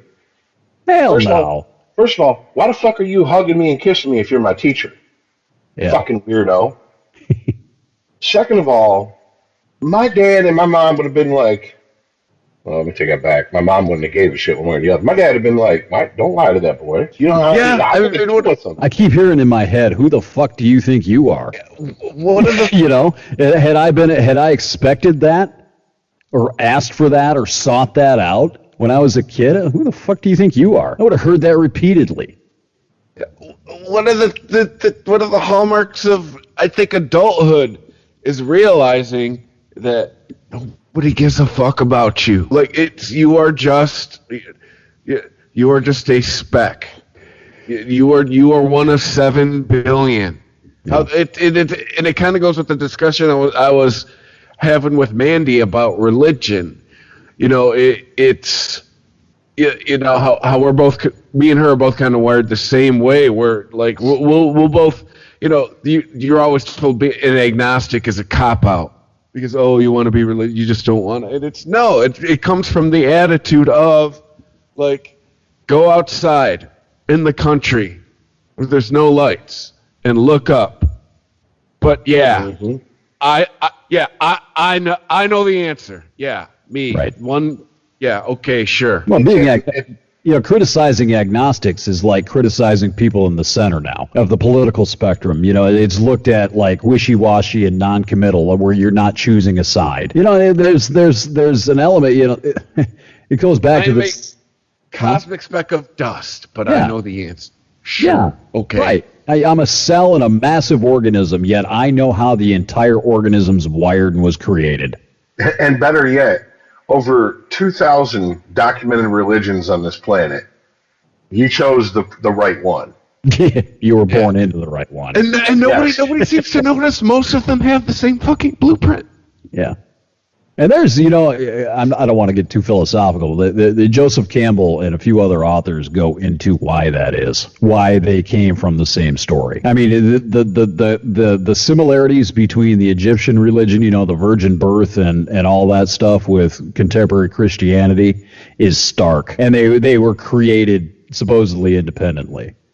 Anyway, I won't get too far into that, but I really.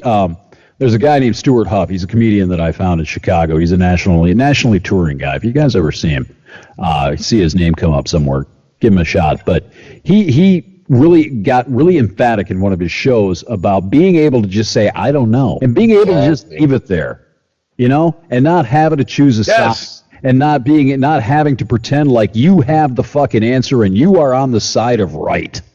Yes. Sometimes you don't know the fucking answers to things, and it's okay to say that and admit it. That is my main answer. Whenever I've been asked by my parents or anybody, you know, what do you think about why aren't you religious anymore? It's because I'm comfortable with saying I don't know. Right. I came to terms with that when I was like 18 years old. In Bill Maher's film Religiousless, he's talking to a bunch of truckers at a truck stop chapel. It's awesome. And he's like, you're preaching the gospel of I'm certain. I'm preaching the gospel of I don't know, and neither do you. Right. You hope you got it right. Yeah. And you call your hope faith. And that's, once again, that's fine. Yeah. As long as it starts and stops with you. Yeah. You remember the end of that exchange? When he's in there, and they pray for him, and he goes, "Thank you for being Christ-like, not just Christian." Yeah, there was that, and he also, the guy, I think the trucker says, "Well, what if you're wrong? What if you are?" Yeah. And then he cut to something else. But that was always, you know, I've heard that 100 times. It's like, well, what if you're wrong about this? Well, what if you are? Then what are you doing with, you know, the continuation of that thought is, well, what are you doing with the one life you have? And that's why I love South Park so much. They had an episode where a bunch of people died, like a couple 100,000. They all went to heaven at the same time, and St. Peter was overwhelmed at the gate. He goes, okay, we got to make this quick and simple for you. Only 10 of you are getting in. And they're like, 10? Like, what was the right religion? Mormonism. It was like, the Mormons. The Mormons. Really? That one? Magic underwear? Really? Now, I that's the one thing that's almost blasphemy, unspoken blasphemy now, is that it's like the abortion thing that I was talking about. I don't know the right way to go with that. Like I said in the other episode that I could sit here and I could effectively, I think, argue both sides of the abortion issue. On one side, yeah, I do see it as killing an unborn child. On the other side of the spectrum, I do see the point of women having a right to choose what they want to do with their bodies. But from the other side, it's not just their bodies that they're making a decision on. It is a life at some point, right? So I can see both sides of this. I don't know the right answer to this. I really don't. You seen Louis C.K.'s? I know not a lot of think he's funny anymore. His latest stand-up is when they came out. Yeah, he's like, it's kind of killing a baby. It kind of isn't, but it kind of is. Yeah, just because the only thing that doesn't make it a baby at some point is about 6 millimeters of flesh. If you take that flesh away, it's all of a sudden a human being at some point. What is that point? You don't know. Nobody fucking knows. At what point do the collection of cells become a human life? That the only difference between it and being a child is the fact that you can't see it through the fucking skin. There is a point to that. I'm not saying it's empirical, and I'm not saying that legislation should be written on it and that prohibitions should be made based on that, but it is a valid fucking point. And to sit here and just discount it because you selfishly want to be able to terminate a pregnancy whenever you see fit, simply because you had sex and got pregnant, that is disingenuous. So, yeah, there is a conversation to be had here. I don't know which way to go on it, and I'm not, it goes back to the point that I made before. There are some things that it's okay if you're not sure about something, you don't have a dog in the fight, it's okay to say, you know what, I don't know which way to go on this, have at it. I got bigger things to worry about than this. I believe George Carlin said, you're not a human till you're in my phone book. Carlin has an answer for everything, doesn't he? Well, you know, I remember I was about 7 or 8. I was at my grandmother's for the weekend, and there was a knock on the door. It was a Saturday morning, and at that point, I didn't know what that meant. I was just like, "Who's knocking on the door Saturday morning? The cartoons are on. What are you doing? Who's here?" My grandmother sighs, and she gets up and she goes to the door, and it's 2 Christ lovers with their pamphlets. We're here to talk about the abortion issue and stop the slaughter of the unborn. And my grandmother just goes, and now that I know about my grandmother, she's probably hungover as fuck, waiting for noon so she could hit the hair of the dog and not feel like an alcoholic. And she just goes, this issue's been debated for decades and decades and decades, and people still haven't changed their mind or come to a consensus. We ain't going to do it here Saturday morning on my fucking porch, and just slam the door. It's fucking beautiful. It's great. It's perfect. Yeah, it's perfect. And it's true, isn't it? You know, nobody's changing their mind on this. I guess I have. I have a little bit, because I would say, and I think it's because of the ideological drift thing that I like to talk about, you know, where I saw the horror of the Tea Party 7-8 years ago, and sort of slowly drifted further and further and further, unbeknownst to me, in the riptide of ideology to the left, right? So naturally, I assumed the pro-choice mindset on this, because it was easy to argue it, right? I came from that. That was part of the doctrine. So I had all the ready-made arguments there, and I didn't really have to think about it too much until I fucking excommunicated myself a little over a year ago. And I really got to thinking about this, and I'm like, you know, if I were to be honest about it, there is a counter argument here, and it's valid. So yeah, it's like people aren't. there's no silver bullet that's going to win the argument. It's just one of those things where you fall on. You're not putting any thought into it. 90% of you, thousands upon thousands of unregimented listeners of the ChristopherMedia.net network. You like that? Most of you are not thinking this through. You're just taking your commandments from the stone tablet delivered to you by the RNC or the DNC. Brother Bernie, or fucking, I don't know, the Focus on the Family fucks out there in Colorado. Sister Huckabee Sanders. Yes. Brother Huckabee or brother Bernie. Yeah. So that's where we're at, and it's not just abortion, man. It's up and down. I think the death penalty probably has the same doctrinal tones to it. People don't think; they just take their marching orders out of their little black book. I bet you, if we sat down and made a list of all of these social issues and these divisive sorts of topics and these things that we go to war over on the internet, how many people actually have thought these things through, and how many people are actually just reacting and doing what they were told? You got a lot more in the second camp than the first. I think a lot of people are just, once again, a side effect of the self-esteem movement was that at one point every high school counselor started telling people that you're intelligent, you're smart, you have leadership ability and qualities, and the dumbasses believed it. Well, yeah. And so even though they're the ones that are now getting led around by the nose by people like Alex Jones or Rachel Maddow or whoever the folk. Yeah. They think somehow that they're at the front of the pack. Yeah. And it's like the hook's set so deep into you, you don't even realize it. You guys ever read Crime and Punishment? No. Man, another Dostoevsky book. I rampaged and I devoured that book last week.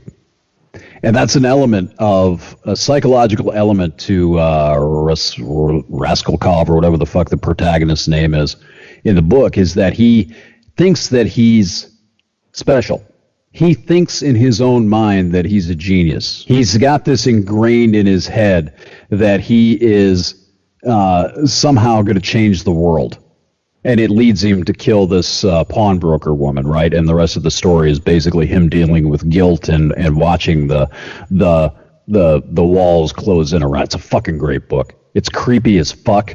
I've never had a book make me that uncomfortable in my life, but it was awesome. But that was one of the things when you were saying that they start seeing themselves as leaders of men, right? And they see themselves at the forefront because of what they've either been told or how they've created this kernel of an idea in their mind, and it takes over. And they think they're superior to the plebeians out there in the field working, right?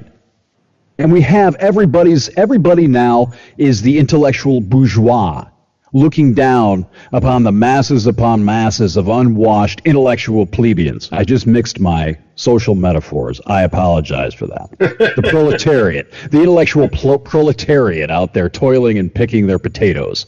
Everybody thinks that they're a fucking genius now. Everybody thinks that they've got the fucking answer. And most of the time, you don't. Most of the time, you don't have a fucking answer. You've got a quote that you read somewhere. And then what does that do? Well, what kind of effect does it have when people are internalizing second-hand rhetoric as individual genius? Well, it's funny you should say that, because I have been thinking this, but I always forget to bring it up on the show when we talk about stuff like this. One of the things that I find myself doing is if I'm talking to somebody, the quickest way to end that conversation or to get them to start staring off into space is to go, I thought of this, and put an idea forward. But if you say, I read this, I watched this, I heard this person say this, more times than not, they will actually continue to pay attention to you. And I don't know why that is. I don't know why original thought is so undervalued, yet regurgitating, basically binging and purging someone else's opinions is like considered. Is it because we value that's how we're educated these days? We're not taught to think for ourselves. We're taught to just binge on the test answers and then regurgitate them out. So we must think that's intelligence. But that is again. I'll take it back to religion. That's what we're taught in Sunday school, right? Recite the scripture. Yeah, that's exactly what I don't know. I know what you're talking about, though. I know that look. That when you're trying to construct an abstract thought of your own, it's almost like somebody has to follow along with the thought process rather than take some nugget, some quote, some isolated chunk of text or verbiage from somebody else. I think maybe it indicates that there's an extensive thought behind it, so that they're going to have to sit here and they're actually going to have to engage their ability to their attention span to stay with the thought. I don't know. I think that's part of it, and I also think another part of it is it's already a co-signed theory.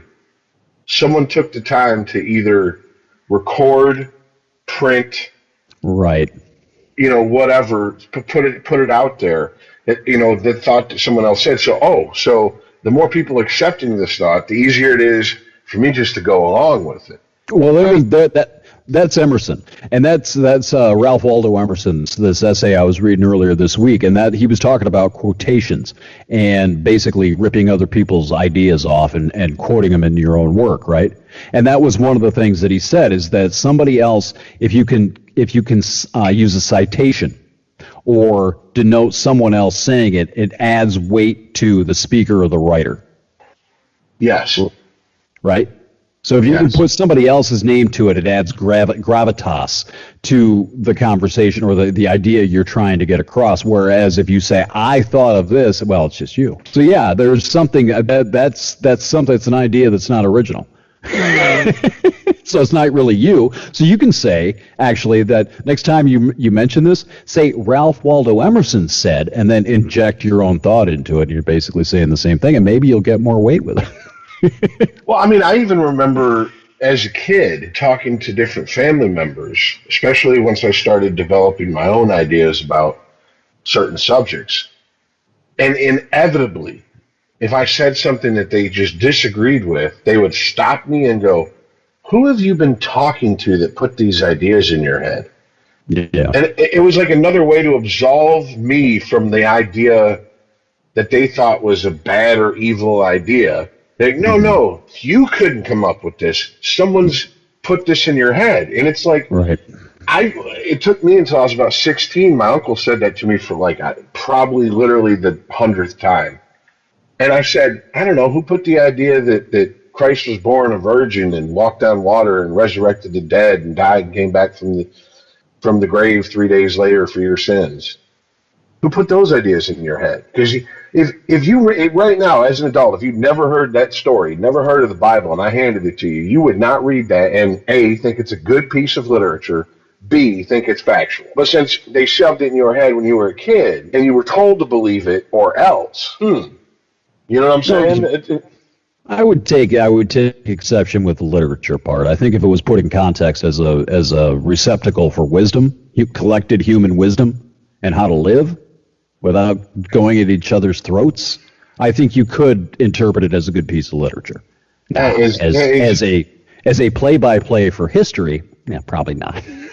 I mean, I'm just going to say this: reading some of the books of the Old Testament make reading Ayn Rand look like you're reading Shakespeare. Okay, I mean, like she has like it is just you get into what is it, Numbers, I believe, and it's just Have you ever read Hammurabi's Code? So and so beget so and so beget so and so, and it's like there's 80 pages of this. Have you ever read Hammurabi's Code? No. It's from Persia, I think. I think it's Persian. But it's like the very, very first code of laws that we have that were ever written down by a civilization. It's fucking barbaric. But it's considered to be a massive achievement because it was the first rule of law that was ever written down. A couple of thousand years ago were a hell of a lot different than we are now. I mean, you have to be able to see it through that context. Yeah, it's barbaric, but when was it written? It's just like the first time, a musician plugged into a tube amp, turned the motherfucker up to 10, and it started distorting, and he goes, well, that sounds good. Distortion was something that you never wanted. Feedback was something you never wanted. And then somebody did it, and they were like, oh, you can do that? And it's nowadays you can buy an amp with built-in distortion. You don't have to crank a tube amp to deafening volumes and piss your neighbors off. You can just plug into your computer and sound like that. But it's what's funny is that recently I had a chance to run into an old tent revival of some Baptists, and I forgot how much I don't know if they were First or Southern Baptist. And if you're not a Baptist, you're going, what difference does it make? You just proved to me you're not a Baptist. I forgot how much hellfire and brimstone is preached over almost anything positive. It's more of the, if you don't, this will happen. Then these are the good things that'll come to you if you treat your neighbors in a Christ-like manner. There's enough of that in there, but it was a lot of hellfire and brimstone. It was a lot of look around and look at your neighbors, because most of them you ain't going to see in heaven. Heaven's not overflowing type stuff, and hell's packed to the brim. And it's just like, wow, that was so fear driven. And that's, have we really? I know we would like to think we've evolved beyond that. Turn on the news, it's the same thing. It's all fear driven. What do they lead? What's the old saying? If it bleeds, it leads. Yeah. Politics. Oh, if you vote Democrat, they're coming for your guns. They're going to open the borders. You're going to live under Sharia law, because there's going to just be 500 million Muslims going to move into your neighborhood. And if you vote for Republicans, they're going to throw gays and blacks and anybody who's not white in a concentration camp. The Nazis are coming for you. Yeah. It's just back, Chris. Yo. Okay. There he yeah. is. Oh. I thought I heard you beep in, but then you didn't say anything. Well, I've been trying to make sure I didn't blow you guys out, because my mic likes to adjust itself when I reconnect. I was trying to make sure that did not happen. Am I getting like the robot voice thing again? Because you guys are coming through a little weird. Every once in a while. Yeah. It's not as bad as it was at the beginning of the call. Yeah. Real quick, I wanted to touch on something. I think the bulk of the story we should probably save for when Aaron's here. And I will send you guys links to, I'm talking direct links to the people that I'm going to reference here in a minute. And you guys can, if you want, take a look at it. That way you get a firsthand view of this shit. But this QAnon, there's no other way to put it, conspiracy theory that is making its way through the outer reaches of the right is it's pretty fucking interesting. And it's pretty terrifying to me, because Chris, you said it earlier in almost kind of an offhanded way, but it's the absolute truth. The right has learned the lessons the left have taught it, and they're using the left's tactics to now go after people. And I've always had this thought that if it came down to it, more tech-savvy people would probably lean more conservative, because most people I deal with who are of that like tech-savvy mind, the trains have to run on time for them. And it's a stereotype, but in my experience, it holds up for the most part. You start getting into the more liberal side, you get more towards the artsy-fartsy side, and it's kind of a laissez-faire attitude about things. Oh, if I'm 5-10 minutes late, Can I ask you a question though? Yeah. What if you're not affiliated and you just want to cause the most chaos and get the most reaction that you possibly can? Who are you going to target? Who's the most unstable? Who's the most likely to burn their own house down if you give them a lighter? Oh, absolutely the left. The far left. Yeah. They'll sacrifice their own to make a point. Al Franken. So give them a reason to sacrifice legions of their own and just watch the party. Yeah, that's something when Chris and I, all this kneeling in the NFL and protesting and players wearing shirts in protest had come to a head the first time. we had a Sporgy episode about it, and I said, I think the reason conservatives fail is because they tend to be on the wrong side of history. They cling too much to the past, and they don't want things to change. And the reason that liberals tend to fail is because if they don't have an enemy, they'll make one out of their own ranks. And that's something I got to give to conservatives in this country. When one of theirs get caught with the hand in the cookie jar, they just exile them. Get out of here. We're done with you. And now if you think back to the 80s, the left used to do it too. You don't even have to go back to the 80s, but I'm specifically thinking of Gary Hart. Gary Hart was the great left hope against John Edwards. Howard Dean. Well, so come on. Going, yeah, after a win.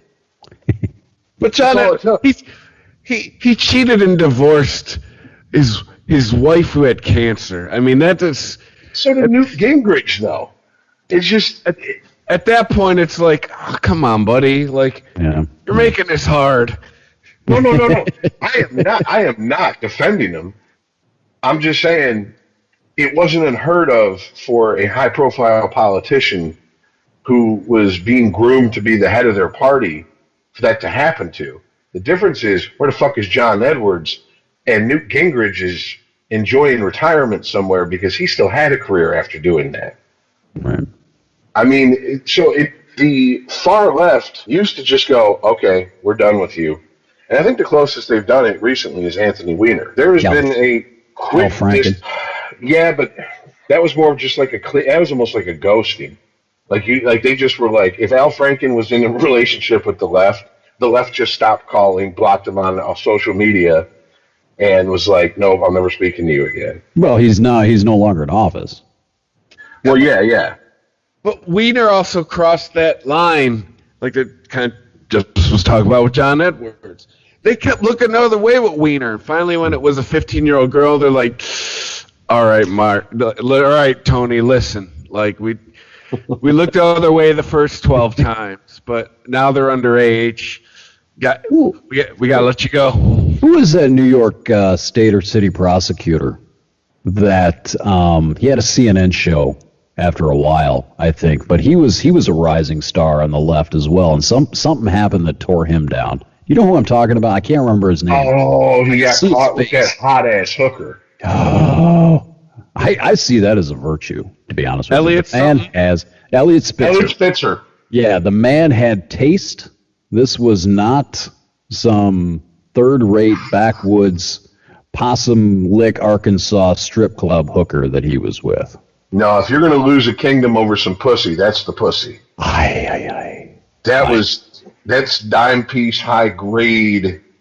And I admire the success that he had in his life to be able to afford to pay for that. I mean, when I saw some creepy to admirable. He was never creepy to me. I'm like, yeah, I'd do that. Well, I mean, you are talking to a bunch of civil libertarians who are like, if you want to pay for pussy, you pay for it one way or the other. If you just want to exchange money and make it a clean, exchange, more power to you. Who am I to fucking tell you who you can or can't do that? I'm an old romantic that way. It's always seemed too transactional to me. Like I couldn't get a bone. Well, I probably could, but that's up to her, man. It just seemed like, where's the romance? It's never appealed to me to pay for a hooker. Like I've never done it either. You know what's really romantic? Divorce court. Yeah. Nothing gets me harder than getting a summons to divorce court because her lawyer wants to. Just keep that in mind, Chris. The one thing you can do married that you can't do single is go to divorce court. Like I'm telling you, when I opened that paperwork and like, oh, her lawyer hired a forensic accountant. I need to go masturbate right now. I'm so horny right now. But no, seriously, to go back to the real quick to the QAnon thing, which is it's a very complicated group, and like I said, if you guys want, we can get into it more next week because I really think Aaron needs to be here for that conversation. Well, because you can tell us what the hell 8chan is. I knew there was a 4chan. Yeah, there's an 8chan? Well, it's 4chan, brief little history here. 4chan was an anything goes anime bulletin board or discussion board that became so popular and flooded with teenagers that instead of the tech-savvy hacker types, for lack of a better word, going there, it turned into a bunch of edgy teenagers calling each other faggots and niggers online. So 8chan or Infinite Chan. So it's like Facebook Junior? Yeah. So someone created 8chan or Infinite Chan, because that's what it was supposed to be. They just couldn't type in the infinity sign on its side. And that was an anything goes. And it pretty much still is, as long as you don't violate United States laws. And usually the laws that they will remove stuff based upon are child pornography laws. But I'm going to warn anyone listening who dips their toe into these waters. Be very careful. Don't post shit, period. Do not respond to anybody. Don't post any pictures you've taken. Don't post any pictures. Even if you save them to your hard drive from Facebook and then upload them, they can track you through that shit. And they will do it. And they live to do it. They do that shit all day long. I mean, it is not a place to go around and fuck around and start. Stick to Facebook is what I'm saying if you want to go in and argue with people, because these people will ruin your fucking life. Case in point, we talked about it last week. Dan Harmon, one of the co-creators of Rick and Morty, they went and found that skit he made about going back in time and raping pedophiles as babies before they grew up to be pedophiles, and basically raping them and killing them. And yeah, it's in poor taste. It's dark humor. I think it's funny. I can see the humor in it. That's just me. But they released that to the media, and the media ran with it for a minute. Then they kept digging, and they found either audio and video of him saying the word nigger with no context, isolated it, and turned that over to the media. And there was literally post after post after post after post going, send that to the media. Because the media, the left-leaning media, will jump on racism quicker than they'll jump on anything else. God damn, we are all terrible now. And there is a lot of different ideas behind it. There are flat out, I'm talking white supremacists involved in this.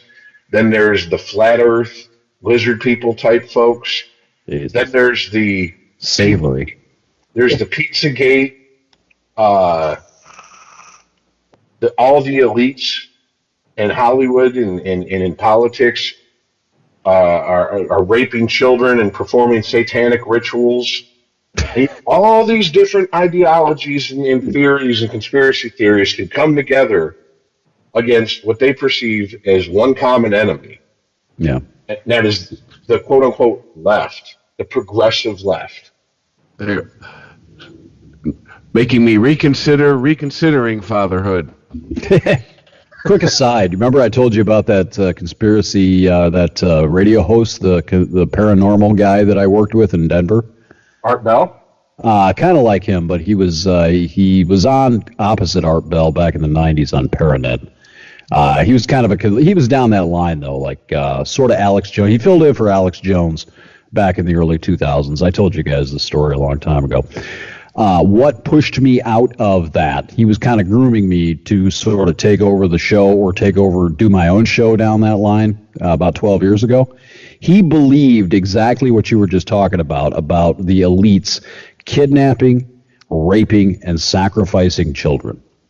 Oh, yeah. That was something that he was convinced of. He took us down on this.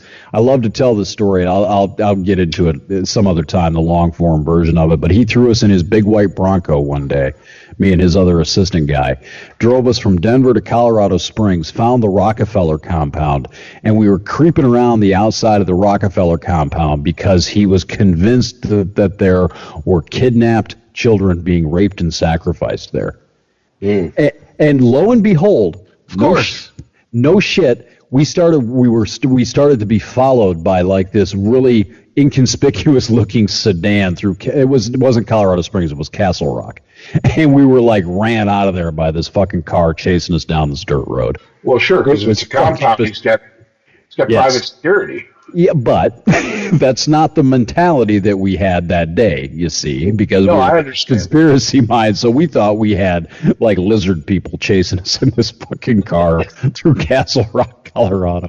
But anyway, Never mind. Tony all, was earning his $15 an hour once. Yeah, that's exactly what it was. But get back to the point, though. There are a lot of fucking people that believe that shit.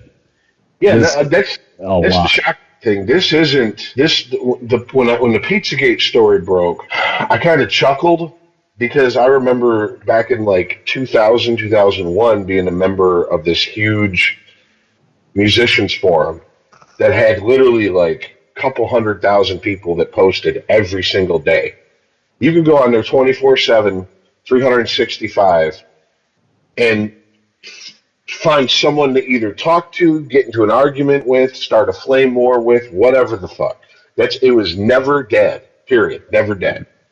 And there was these nutbags on there talking about they have video of Hillary and Bill raping and sacrificing children, and et cetera, et cetera. And of course, you say the one thing that stops these people in their tracks, then post it, and all of a sudden, every reason and excuse in the world why they couldn't. They'll kill me. It's on VHS. It's on beta. I have a laser disc. Do you have a laser disc player? I will. So, yeah, it's like, okay, so Bill Clinton and Hillary in 1999 went out and found the world's only working Betamax home video recorder and recorded this ritual. Well, what better way to hide the evidence than on a piece of technology nobody has? Duh. See, that is exactly the type of answer you get. That is no bullshit right there, the truth. You remember me talking about the internal switch? The internal just rational switch that's inside of your brain that nobody else can flip it for you. That's the kind of thing that I'm talking about. You convince yourself of anything just to believe what you want to believe. Absolutely. It's terrible. But yeah, well, the strange part about this whole thing is now this, and I don't know if this Q is supposed to be one person who's entrenched in the Trump camp who leaks info to this 8 or Infinite Chan, to the woke people on there or whatever. I don't know, or if it's a group of people, or if it's like the next evolution of Anonymous, which was just a collective of people with no figurehead, righting wrongs as they saw them. But it's now starting to, you go to, Trump rally, because I've been to a Trump rally. No, I have all my teeth. I haven't been to a Trump rally. But you watch video of Trump rallies and you see people wearing Q shirts, holding up signs, we are Q, we're with Q, all this shit. And it's really the Washington Post article that you posted, Chris. There's people wearing those Q shirts with, was it YouTube or something in a minute? U-Truth or something like that? I can't make it out, but no, it's YouTube with the Q around it.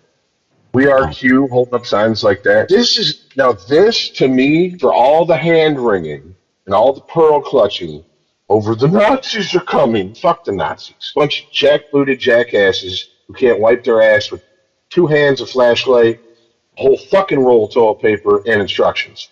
These are the people you need to worry about. Because these people are motivated, technologically proficient. Yeah. And are basically probably out of their fucking minds. I mean, we're talking, a guy shows up at a pizza place with an automatic rifle talking about you're holding children in the basement. There's no basement to the building. These are those type of people. Well, it's like the Sandy Hook people. You know, the Alex Jones, Sandy Hook was staged to take your guns away, child actors. You know, that family that is, they had to go into hiding. One of these families, I can't remember the family, the guy's name. But his kid was killed there, and he started to be attacked by these conspiracy theorists, saying that that never happened, that he's perpetrating a lie to, take away the Second Amendment. I mean, these people are so aggressive and threatening that he had to take the rest. I don't know if he had another kid or not, but he and his wife at least had to go into hiding because of it. Yeah. I forget the guy's name. I wish I could remember it, but it's. I encourage, if you don't know what I'm talking about with that, just do a Google on Sandy Hook fake, and you'll find the guy's name and his story. It's vile. I think he actually sued Alex Jones at some point because of that. And I think Alex Jones is suing them back. Might be, yeah. For defamation of character. Right. Yeah. Whatever. Yeah, it's something like that, but it's vile.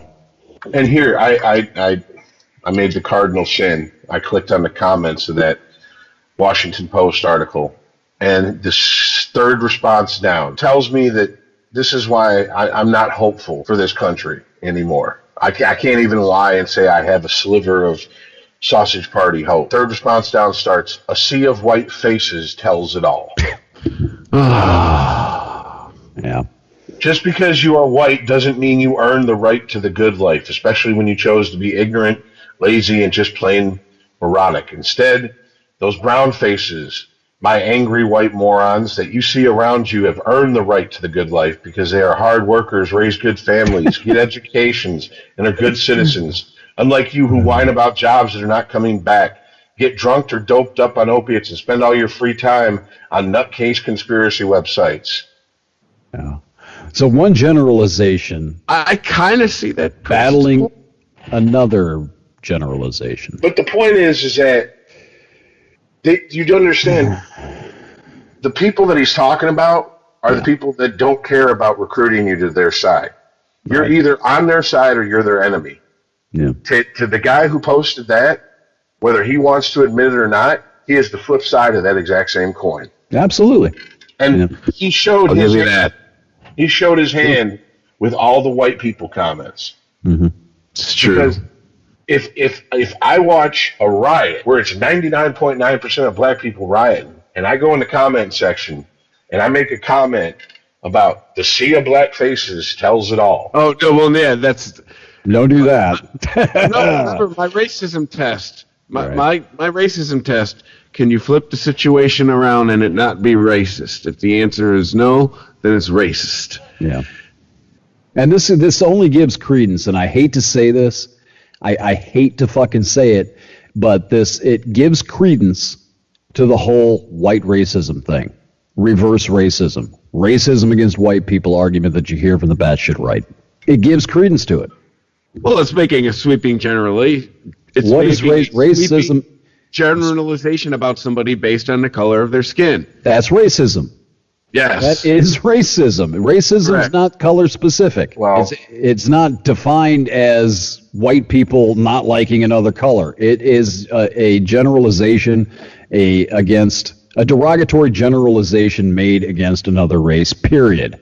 Saying all white people wear khakis, while funny, is technically a racist comment. I had cargo shorts on today, and I was proud of it.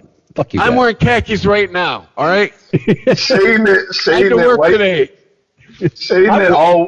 all white people think mayonnaise is spicy, and we clap on 1 and 3. What the fuck? Miracle Whip has some tang. That's all I'm saying. And incidentally, I wore sandals with socks today. What? Oh boy, were they black socks? Yeah, they're fucking dark blue. Fuck you. They're great. They are great. They're darn tough socks. That's the brand, and they're awesome. In fact, since I mentioned it on the show, listening to Molly Hatchet. I had Molly Hatchet on. Dreams I'll never see. Fuck you. Was there a T-top Camaro in your vicinity? No. From the early '80s. Oh, have a line. I shall not. The whitest shit ever. I was going to say, was there a boxy 1980s 5.0 Mustang? Because that's kind of the updated version of the Trans Am. Things look, oh God. I remember that. I'm not going to go down that road. I was gonna comment on how everybody back in the 80s wanted a 5.0, and that I look back on that car, and it makes me ashamed to have grown up in that decade, because that's you know what I'm saying. ugly. Slow. Oh my God, it's an ugly piece of shit. But no, yes, both the definition, Chris, that you gave of racism was the definition that when we were growing up and we had a vocabulary list would have been the correct answer.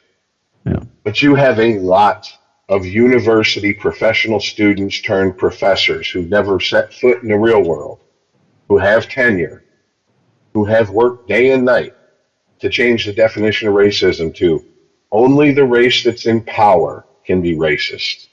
Everybody else can be prejudiced, but you can't be racist. Because race plus power equals racism. So by that logic, then, when women or minorities take over the reins of power, then we can call it racism? I don't know. Are they calling it racism in South Africa? No, they're calling it a reckoning. They're saying the whites were getting what they deserve. Right. It's like when we liberated Iraq. Got it. I got it. Okay. Let's try to put a positive spin on this for just a second, though. Just let's try. Let's try to battle the cynicism that you were talking about a moment ago, Rich. Do you think that maybe, just maybe, that this is a failed program, that this is a failed strategy on the part of the batshit left?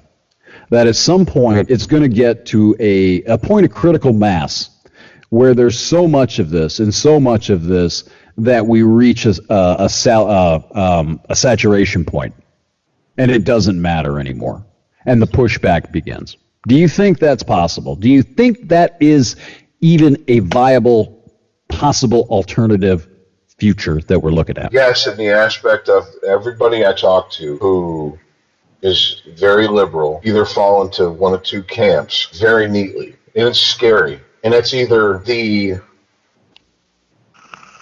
identity politics, crazy far left shit, or the no, those are the triggered snowflake left. Oh Jesus. Those people are a fucking joke. Yeah. Okay. Renounce them then. Yeah. Exactly. This is what's happening. You were absolutely right. The Tea Party split the Republican Party enough to open the door for someone like Trump to come in, because the Republican Party no longer exists. It's now the party of Trump. Right. These people are doing the exact same thing on the far left to the Democratic Party, and they're just waiting for their demigod to fucking show up. That's exactly what's happening. It's exactly what's going on. They're following the Tea Party playbook from 8 years ago. It's almost identical. Man, and I'm going to say the same thing to you sensible liberals out there, you sensible lefties, you Democrats, you traditional Democrats who haven't gotten swept away into the radicalized tide as of yet. I'm going to say the same fucking thing I said to the Republicans at the outset of teabaggery 8-9 years ago. Renounce them. They speak for you. They are speaking for you. Whether you like it or not, whether you think they're just the batshit fringe or not, they represent you now until you denounce them. Don't make the mistake that the Republicans made with the Tea Party. Get them out of your ranks. Force them out. Make them go form their own fringe party. And let me also add to that warning. This isn't 2016. We need to stop with this. Oh, that's not real outrage. That's Twitter, Facebook, whatever outrage. No, the media, because for whatever reason, whether it's because it's what we want, so they're just giving us what we want, or it's because it's going to make you more pissed off, so you'll watch more, you'll post on their websites more. The media has decided if Twitter reacts some way, that means that's the way the country's reacting. And if they're going to act as if, then you better be prepared to understand that's who you're dealing with. You're dealing with people who aren't going out and talking to the man on the street. Chris, you're absolutely right. You go to the middle of the country. You see the people, talk to them, deal with them. Most of these people don't. They take the social temperature not by licking their finger and sticking it in the air, but by going to fucking social media and seeing what's trending. Exactly. That's what passes for getting a man on the street interview these days. Yeah, it's mob rule. It is mob rule. That's what Twitter is. It's the mob. It's Twitter, it's Facebook, it's everything now. It's beyond. I mean, I've been talking about the group mind and this what's his name, Gustave Le Bon book that I read a couple of years ago. I've been talking for at least 2 years now, and it's taken over. Crowds are dumb, inherently dumb. The mob is dumb. It takes on the characteristics of its most ignorant members. There's a TV show called The Wisdom of the Crowd, and I want to laugh my balls off every time I hear the name of it. I will break a fucking television if I ever see the ad for that. I swear to fucking God, I have a history. I'll do it. Jeremy Piven's in it too, so that it might help, you know. That's like saying the joys of syphilis. It might quicken the... exactly. Crowds are dumb. They are. I mean, it's not. This isn't. God damn it! This isn't just me ranting and raving. They've done studies on this shit all the way back to Freud. Crowds are dumb. This is how doctors in Nazi Germany do experiments on children at concentration camps, go home, have dinner with their wife and children, and think they're good people. It's a mob mentality. You turn yourself into a fucking zombie. You turn yourself into just an autonomous. I can't think of it. I can't say it. I'm too frustrated. But you turn yourself into a fucking robot. And you acquire the characteristics of the mob yourself. You lose your self faculties. You can't think for yourself. You just react to what's going on around you. It's villagers coming for Frankenstein. Yes. Or it's like the Simpsons back in the day. It's a lynch mob. The mob would always end up with pitchforks and torches. Yes. It's a lynch mob in the 1890s. It's Wyatt Earp. You know, when you've seen the movie Wyatt Earp and Kevin Costner comes out and faces the mob, same fucking thing. Good. The one thing I have to give Clarence Thomas is he coined a phrase well before its time, but it fits so perfect now. No, that was a porn star with a lot of melanin back in the 70s and a whole lot of dick. He called what was going on. Now, I didn't agree with him, but the term is apt these days. It's a technological lynch mob. Yeah.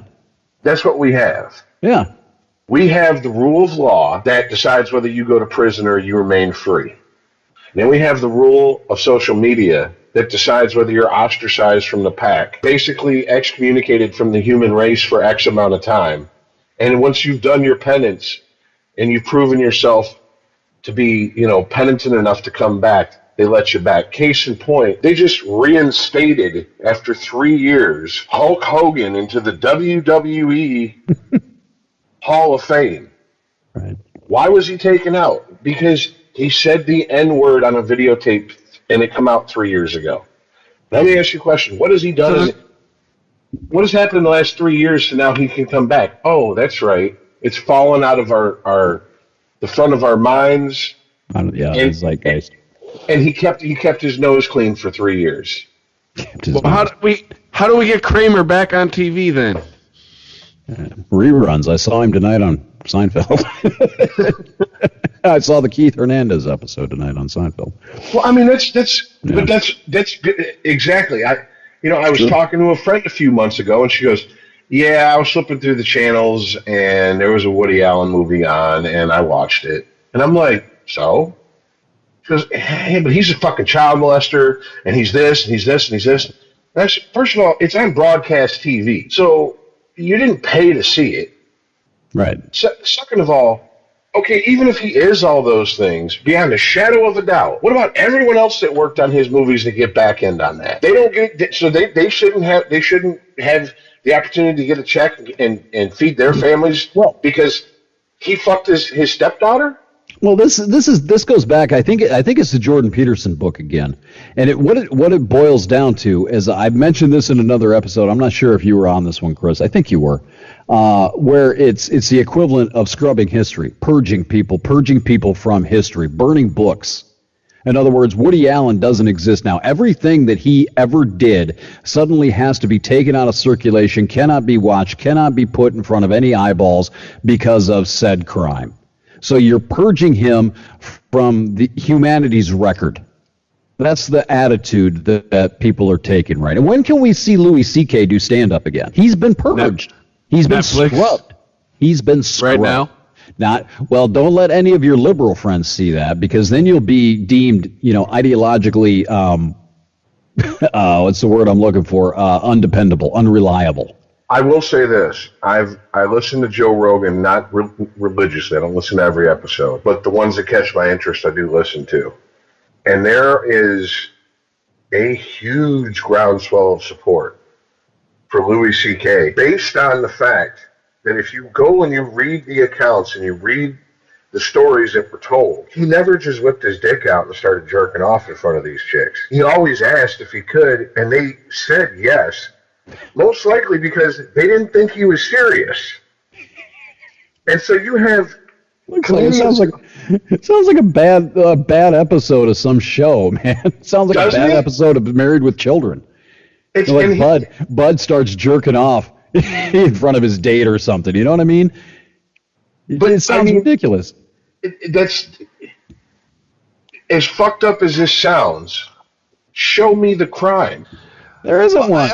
I also tried to bring up to Mandy, too, because she wasn't a fan even before this, because she heard all the stories of him being shitty to female comics. But I told her, she did at least cop to this. Like, he's the only guy in this whole thing that's actually come out and been like, yep, I did it. Sorry. You know what his statement should have said? I'm a freak who likes to jerk off in front of women I find hot. Some of y'all dress up in mascot outfits and fuck each other. Some of y'all dress up in latex and beat the shit out of each other. And as long as it's through with consenting adults, it's really none of your fucking business. Yeah. Period. Now, does the man have some issues? Fuck yes, he does. Show me a good comedian that doesn't. We've had this discussion. I don't know many good comedians that had good childhoods. I don't know many good comedians who are all there. No, they're all damaged somehow. Exactly. It's almost a prerequisite to become a comedian, to need the laughter, because it's filling a void that something else isn't filled. It isn't filled by something else. Right. I get that because I'm a funny guy. I didn't develop a personality because I look like Brad Pitt. If I was 6'2", 180 pounds of chiseled muscle with an 8-inch cock, is that why I'm not funny? No. I knew it was coming. I know. I served that one as a batting practice fastball straight down the middle, man. Yeah, I feel like I only put it in the right center field gap, though. I didn't quite hit the stands with it. But no, seriously, I wouldn't be doing this show because you guys would have never met me. Yeah. Because I'd have been slinging dick and being an asshole and too busy being pretty. That's just all there is to it. And having no personality. Exactly. You could step in puddles that would have been deeper than me. And I have friends who fit that to a T, who are those guys, who are professional dick slingers, who have nothing deeper to them than let's go to the bar, let's get some coke, and let's fuck some bitches. And they're great to hang out and party with. They're absolutely useless to have a discussion with. That was me about 20 years ago. You remember me, Chris? We went to that bar in my hometown. That was pretty much me then. Did we ever have conversations like this 20 years ago? Todd making me drive to, an hour and a half away at 3 a.m. Yeah, to go on a beaver hunt. Good times. Yeah. No, you're making. So I can hang out in her living room while you get blown. Yeah. Why didn't you just walk in and be like, eh? Yeah. Everyone was busy. What's wrong with that? At least one of us is getting blown. Come on. Oh, what you asked you to do is put on a record, put it on a Lazy Susan, and play musical body cavities. When the song stops, you Spin her around. No, there are stories I could tell you about Inagata Davida, the live version of Freebird in that studio. Yeah. I won't do it here. But yeah. But I mean, you make a really interesting point, because I was shallow as shit. I mean, I was kind of, I had little private thoughts. I would ponder things, but back then, yeah, I didn't give a shit about much until I started approaching 40. Probably for that exact reason. It was getting a little bit more difficult to just go to the bar and not give a fuck about anything. Huh? So now you have the internet, so that wouldn't be a thing. I don't know. You're dead on about that. The one thing I think we're getting kind of, where are we at on the time? average age that. Oh, we're fine on. Okay. By the way, I heard the average age the other day that women are looking for men on Tinder's 48. So Todd, I mean, sweet. Yeah. I'm sure that Michigan Tinder field is ripe to be picked at this point. Here's the problem, though, Todd. Here's the problem, though. Yeah. 80% of women on Tinder swipe left, which is basically saying no, thank you. Yeah. 60% of men swipe right. Yeah. So you gotta beat some pretty fucking good odds to even. I remember. Well, with the 6'2" chiseled muscles and 8-inch cock in my Tinder profile, I should be doing okay, I would think, at this point. I remember being baffled on Twitter, running into chicks like, "Well, I'm looking for a relationship." I'm like, "Yeah, I'm sorry, on Tinder." I'm like, I'd be like, "You're on Tinder." Like, what? Really? Like, that's not what this is for. Go to you and the Jew, or whatever the fuck that one website is. I mean, that's where you. Jew? Yeah. Isn't that what it's called? You the Jew? Oh, JJ. There's another one. Christ. Did you? Sorry. You're gonna be like, all of a sudden, you're gonna be like, ISIS, Slice, Jordan, shower style. At least I didn't call it the oven. Come on. Let's take the call vagina, right? If I ever get famous, I think I have my purging moment right there. There's another one out there. Have you seen the one for rednecks? I cannot remember for the Farmers life. only. What? It's something. WhitePeopleMeat.com. It's something really fucked up. It's Cousins like, 8. I cannot remember what the hell it is. It's called FarmersOnly.com because they can't call it WhitePeopleMeat.com. Is that literally what it is? Because it might be. It's something really just blatantly just backwards. You can have black people meat, but you can't have white people meat. So it's called Farmers Only. I'm telling you, that's my working theory. It's cousinfuck.me. NASCARfansmeet.com. Earl's got like 15 different profiles on there. Oh, that's horrible to say.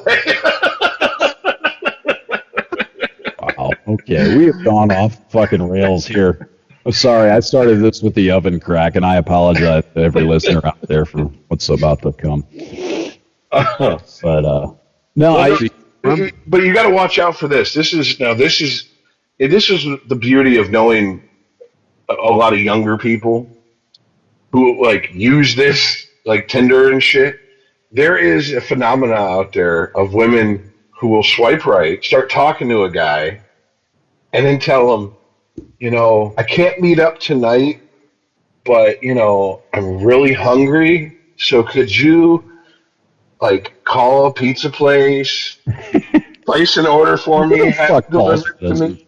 No, that would be my answer. Who falls for this? It happens. If you're out there, kill yourself. It's okay. Get yourself out the gene pool. If you're that dumb, please, we talk a lot about how stupid people are and how bad it is these days. You are part of the fucking problem. Let me tell you, there is I will buy you the food if you come pick it up for me and give me a hand job. Yeah, it'll be on my kitchen table. I'll keep it warm for you. Ejaculate, take your pizza, leave. That's how this is going to go.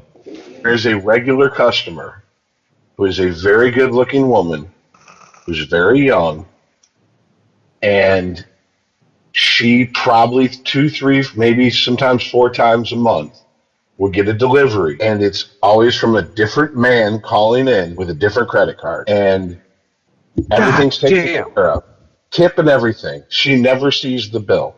They even say that. They go, don't give her a copy of the receipt. Just go ahead and give her the food. I mean, she has got it down to a science. See, and we sit here and we try to defend the male sex. You're making it very difficult for me to do that now. The power of pussy compels some people, man.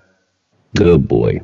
That's what I think. I think honestly, that's why you have a lot of hardcore feminists who make friends with gay people, because a gay man scares the shit out of them because they have no control or power over them. So it's like, if I make him my friend, you know, then then I'm safe, because it's amazing.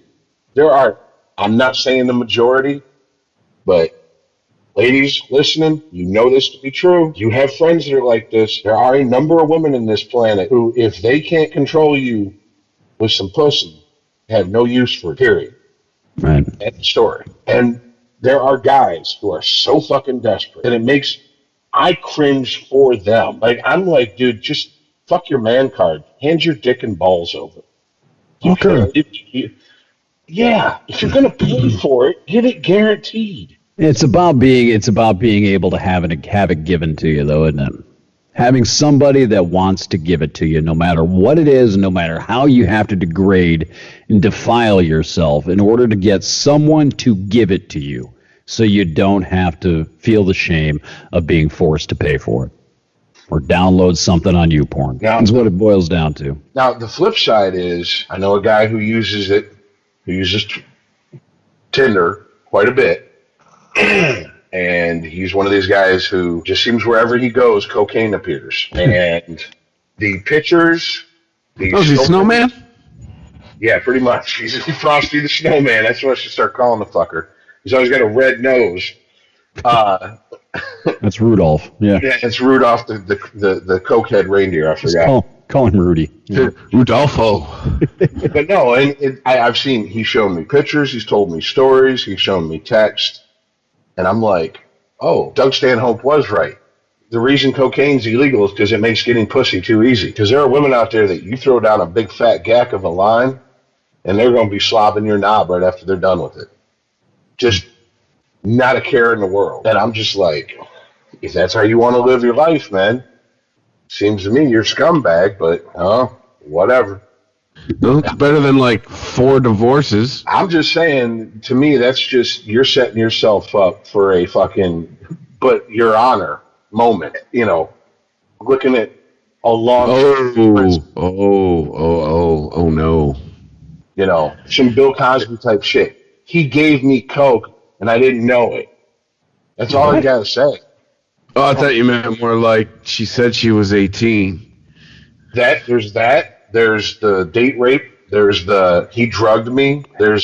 You are opening yourself up to an entire world of pain, because nothing good's going to come from that, especially these days. We've had these conversations. An accusation to a large portion of this country anymore is just as good as a conviction. Yeah, need that love contract. I wish I could compel you. I'll send you the fucking book. I swear to fucking God, I will send you the PDF file. You can put it on a Kindle. You can put it on your phone. You can read it on your computer, on your laptop while you're taking a shit. If you would read on Liberty, I would rejoice for weeks on end. You sent me the link, and I lost it. Oh! Just resend me the link, because you sent me the link to read it online. You just got to find it again. Yeah. Everything I find, they want me to download some bullshit, and I'm like, no, I like my computer. It's good. Very libertarian leaning, but it was considered very liberal, 150 or 130 years ago, whenever it was written. But it's about rejecting mob rule and having the sanctity and the appreciation for the minority. Keeping the minority's rights intact in the face of mob rule. It's what individualism. Is that where the quote, "there's no bigger minority than the individual," comes from? I don't know. I didn't. I don't remember reading that. I didn't actually finish it myself, but I didn't need to. I got through about 60% of it, and it is really the foundation of what we are as a country, what everything's founded on. And What if the other 40% sucks? well, then I'll let you know because you'll never read it. But no, it goes back to what we were talking about. I think that I want to go back to this because the tyranny of the mob, the tyranny of the majority. That's where I think that did come out of this book, or at least it was based on that quote at some point. Is a real thing. You know, people like to conflate the tyranny of the majority with democracy, and it's not the same thing. It's mob rule. Direct democracy literally is mob rule. It's why we don't have direct democracy. That's why we have a representative government, right? Because the mob rule is not an appealing thing. You can go back to Rome. You look at Roman history, and at some point, the mob started to have to be taken into account. It had to be accounted for. You didn't want the raging mob in the streets at some point. In a lot of ways, a lot of people think that's what led to a lot of the corruption and the downfall of Rome. We talked about it during the election. If we had a true direct democracy, L.A. and New York would just make all the decisions all the time. Well, I don't know. I mean, I don't know. Trump lost the popular vote by 3 million people, and what percentage of the country voted? Less than 50. Right. Yeah. So that's really it's an insignificant percentage of people. Really, statistically, it's almost insignificant. 3 million people out of 350 million people. Three out of 350. That's really not statistically significant. So you don't know that. If you actually had everybody voting, you had compulsory elections where everybody had to get out, like they have to buy fucking health insurance, had to go vote for their leadership. I don't know that for a fact. I don't know that Detroit and LA would dominate the electorate. But the one thing we have to be really cognizant of is this descent into mob rule. And that's one thing that the internet has provided us. It's provided the technological means to congregate into a mob without having to physically congregate into a mob. And we haven't figured that out. We haven't figured out how to check that. We haven't figured out how to really combat it. And it's kind of terrifying. And that's the flip side of that is it leads to that question that I was asking before. You know, at some point, is there going to become a saturation where we're just sick of this? And institutions are going to start rejecting it, where people are going to start rejecting it. We're not paying attention to these posts coming from Infinite Chan. I think that's the only thing I can grab onto. To also answer your question, I think a lot of this is driven by the fact that you have a lot of kids and young people tend to be idealistic, but it's an idealism built on how they feel the world should be versus the reality of the world. Utopia, right? It's built on hardly any real world experience, and it's mostly built on feelings of that's not fair. Right. So let's make it fair. Mm-hmm. And the problem is they go to colleges. Colleges are there to make a profit. They know who the majority of people walking through their doors are. It's going to have to be, you know, like when I hear stories about how Gen Z or whatever the generation after the millennials are the most conservative generation since the World War II generation. Well, if that's the truth, then you'll start seeing a shift away from this shit because colleges aren't going to watch their enrollments go through the floor. They're going to pander to them to get them in there to get that money. Right. Especially when we have a system set up with the government guaranteeing the money to the colleges, and it doesn't matter that you'll be paying to the day you die. Yeah. They're going to get their money back with interest. Yeah. So yeah, there you go. U of M. Well, there's another point that I mentioned in one of my solo podcasts that, you know, we never have again we've been at this for a few hours. I'm starting to slow down a little bit, so bear with me. But we have gotten to the point where we're divided, right? Pretty much down the middle, and we haven't figured out as Jordan Peterson pointed out on Bill Maher, and that's where I was going, how we're going to live with each other, how we can get to the point where we can compromise. And we're starting to take up ideological arms against each other, right? And if you reject the right of the individual to be as you wish he wasn't, eventually you're going to have to put him in a cage. You're going to have to tyrannize on him, over him, in order to get him to conform to your utopian heavenly society. It has to come to that point. You have to subjugate the undesirables, the deplorables, at some point. And then it turns to Nietzsche, or however you say his name, be careful fighting monsters, lest you yourself become a monster. And that may be the point where we get to that position where they start actually trying to enforce these sort of behavioral, moral codes on people, where you start to see maybe a sort of a backlash. But that's not even a hopeful scenario in and of itself. I don't know. Well, honestly, I just, like I said, the hope is gone. The only hope I have at this point is that I'm so far from being a mover and shaker in life that it's just, the shit's going to roll down and hit a bunch of people before it hits me. So hopefully they soak up most of the nastiness. Because I kind of feel like that black comedian that said, "Oh, we were in a recession in the late 2000s. Black people didn't know because we're used to being poor." Right. And I mean, I get he's a comedian and he's playing the white people do this, black people do this for laughs. But the truth is, I didn't feel it. I was still just as poor as I was when the country was doing well. Yeah. The only thing that happened is, and it was due to my divorce, was I lost my place to stay for a few years. I literally couch surfed. But I mean, that could happen at any fucking moment for me.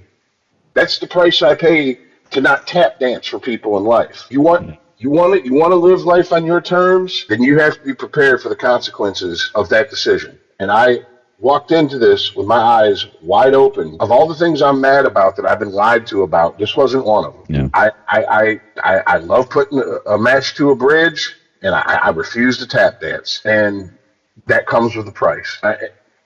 So I mean, why do I care? What hope is there for me? Just let me live my life in relative peace until I drop dead of a heart attack or a stroke. Well, that's the philosophy, though. I mean, that's how everybody should be treated. Not just you, but just because somebody doesn't agree with how you think heaven on earth should be and how your utopian formula, the the ridiculous calculus you put down on a piece of paper is going to come together. Just because they don't agree, you shouldn't be compelled to force somebody into that box. And that's the evil of where we're headed. We've been here before, man. The world has been here before. God, I feel like I'm repeating myself from last week or 2 weeks ago.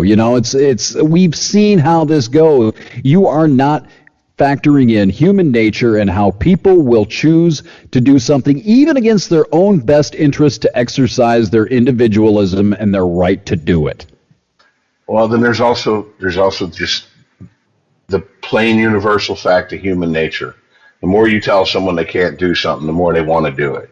That's what I mean. That's exactly what I mean. Yeah. The more we tell people that you can't tell an off-color joke, you can't tell a sexist joke in public because you'll be shamed and you'll be scorned for it. It's the quicker they can't wait. Well, they don't even have to wait to go home now. They just go into the next room, pull out their phone, and tweet it out. Right. Log into one of their burner accounts and start a flame war, calling everybody everything but a white male child of God. They don't give a shit. I think that's one of the reasons we have this. Can't do this, can't say this, can't joke about this, can't do this. It's going to come out one way or the other. And the internet's given us the most chicken shit way to go about getting it out. At least back in the day in the 80s, when dinosaurs roamed the world, it took guys with balls to get up and say the shit they said. Guys like Sam Kinison, guys like Bill Hicks, guys like, even to an extent, whether you really like his comedy or not, guys like Andrew Dice Clay. David went out Duke. there and David Duke. When did Yeah. Some of the speeches he gave in the 80s, come on. It took balls. He had to get in front of people and do it. I mean, just because you don't agree. Yeah, I got you. I literally thought you were saying he did stand up. I'm like, I don't know if I want to see that or not. No, I'm not talking about just stand-up realm. I mean, you actually It's like white guys do this, black guys do that. Yeah. If you had some wild shit you had to say back in the 80s, I mean, even the political realm, you couldn't just take to Twitter. You couldn't be the president sitting in the White House on the shitter, tweeting shit out. You had to typically get up in front of people and say it. Exactly. Put yourself out there. Yeah. It's the same thing as Kinnison. It's the same thing as Hicks. I mean, it took misguided as it was. Let me be clear about that. It took the same kind of courage to stand up and speak what you believed if it went against the grain. I mean, it's just that is the crux of the problem in my mind of where do we start? Because the horses are gone. The barn's burned down. There's no. Stop saying we need to get the horses back in the barn. There is no barn anymore. Okay, they couldn't pay their they couldn't pay their fucking taxes. The farm got foreclosed on. The IRS has it up for fucking auction. The problem, we are now 2 generations going on 3 deep into this, to where this has become the norm. To where I can't go to work and tell a Pollock joke, but I can get online and say whatever the fuck I want and hide behind a different screen name, a different avatar. And reach more people. Exactly.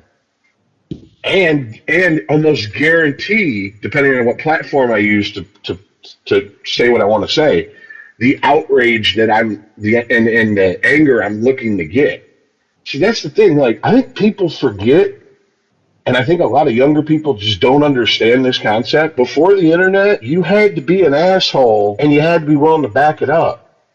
You couldn't anonymously be an asshole. Yeah, you had to risk getting punched in the face. Yep. Yeah, it's taken for granted now. I run into this all the time with younger people, and I'm like, who are you talking shit to? Who's this? Who's this person you tagged in your post? You went off on this fucking rant, and I'm gonna kick the shit out of you, and I'm gonna beat the shit out of you and your dog and everything else. Like, some bitch that blah blah blah I went to school with, and I'm like, would you ever say that to their face? No. And you're a chicken shit. Well, why would I say it to their face? They could beat me up or something. Exactly. That's why you're a chicken. And that's when I just look at him and go, 2 + 2, powerful erection. How are you not getting this? I don't understand.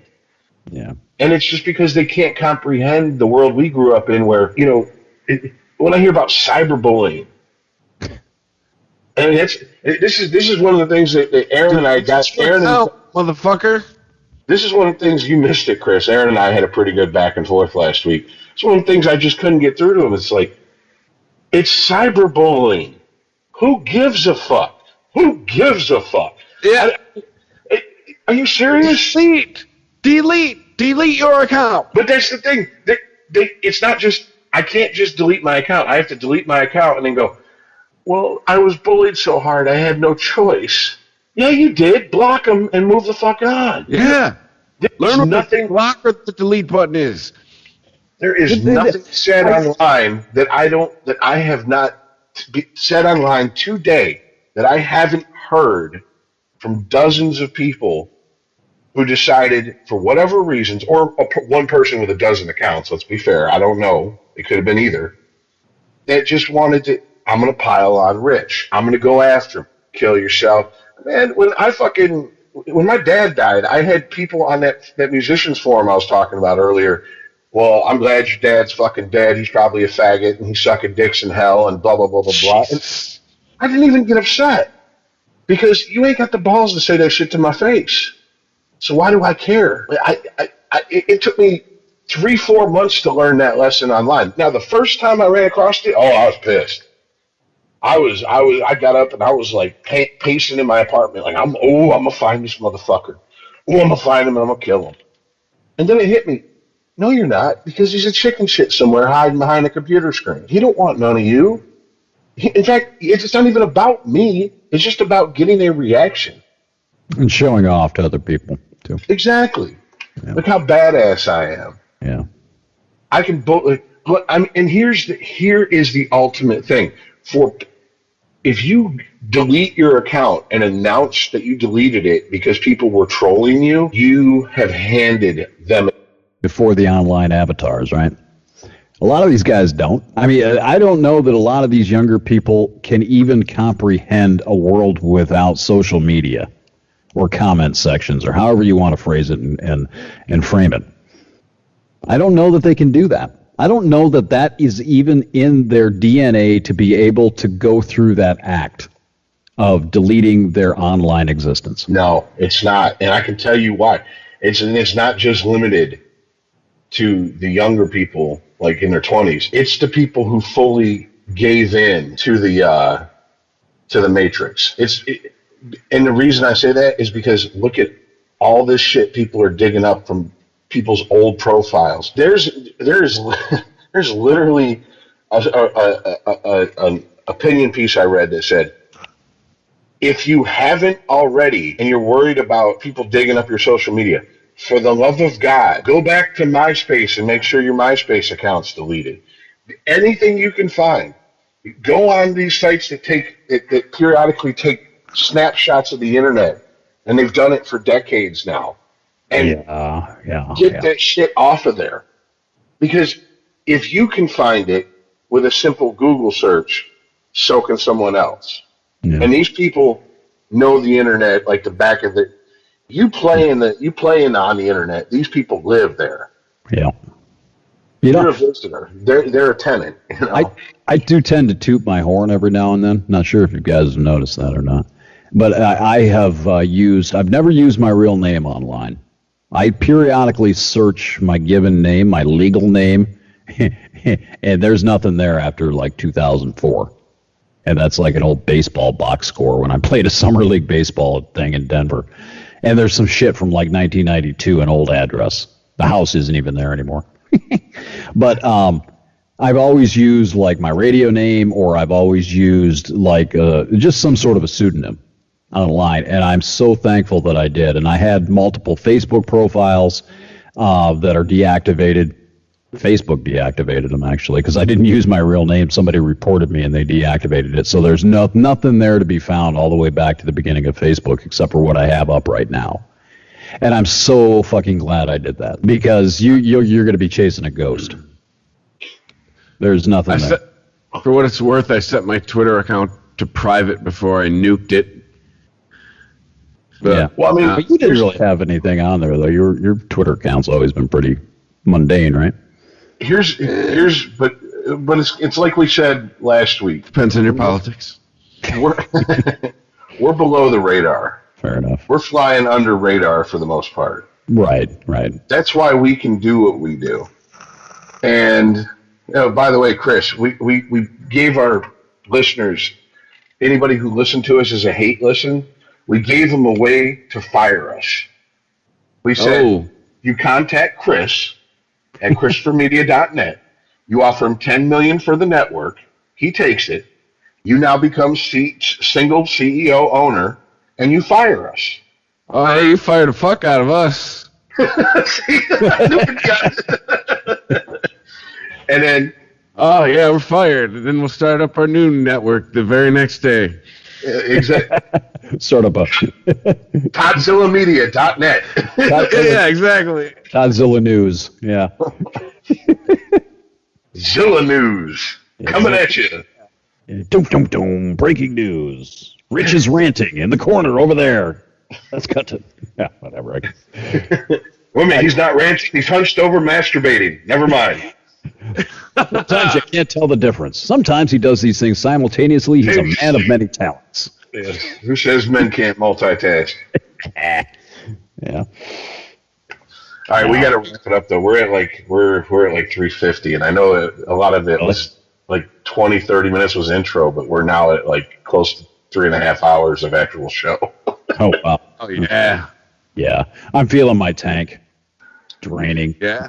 But yeah, it's just you talk about, just to kind of put a semi-serious wrap on this, I mean, you talk about where to go and whether or not the horses are out of the barn, however you want to look at it. I mean, the only solution, as I keep saying, is that we've got to tether ourselves. We've got to start seeing ourselves as common brothers, I guess, for lack of a better cliche, as far as who we are as a country, instead of adversaries, and find something bigger to lean on as a commonality, rather than this sort of micro identity that's just ripping us to shreds.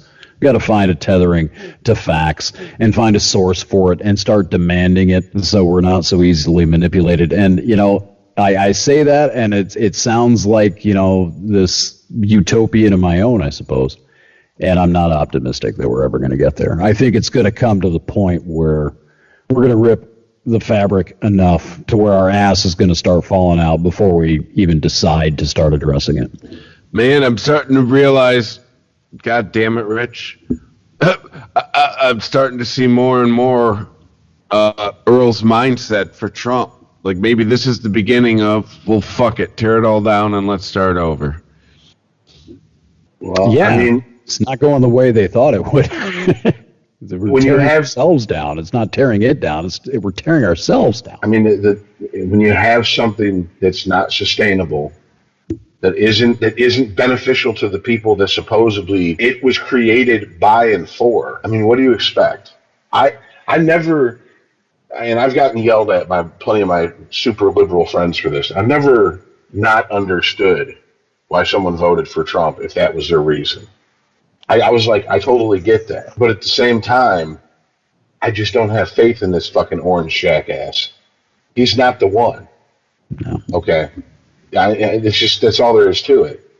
He's not the right one. He's just right now. That's it. You think you're doing something. What's terrifying, though, is that, as we've said multiple times, and you said it earlier tonight, is that he's turned into the demagogue. He's turned into half of the Republican system, the political system here now. Have you seen the political ads here in Michigan? Yeah, they've been fun. Have you noticed how each and every Republican candidate, except for one that I've seen, I do not remember this guy's name. I'll probably vote for him.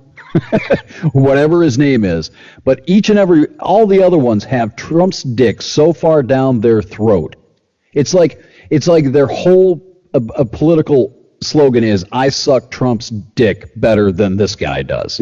But the other ads have all been anti-Trump, and I'm sitting there thinking, like, Trump is an issue in elections he's not even part of.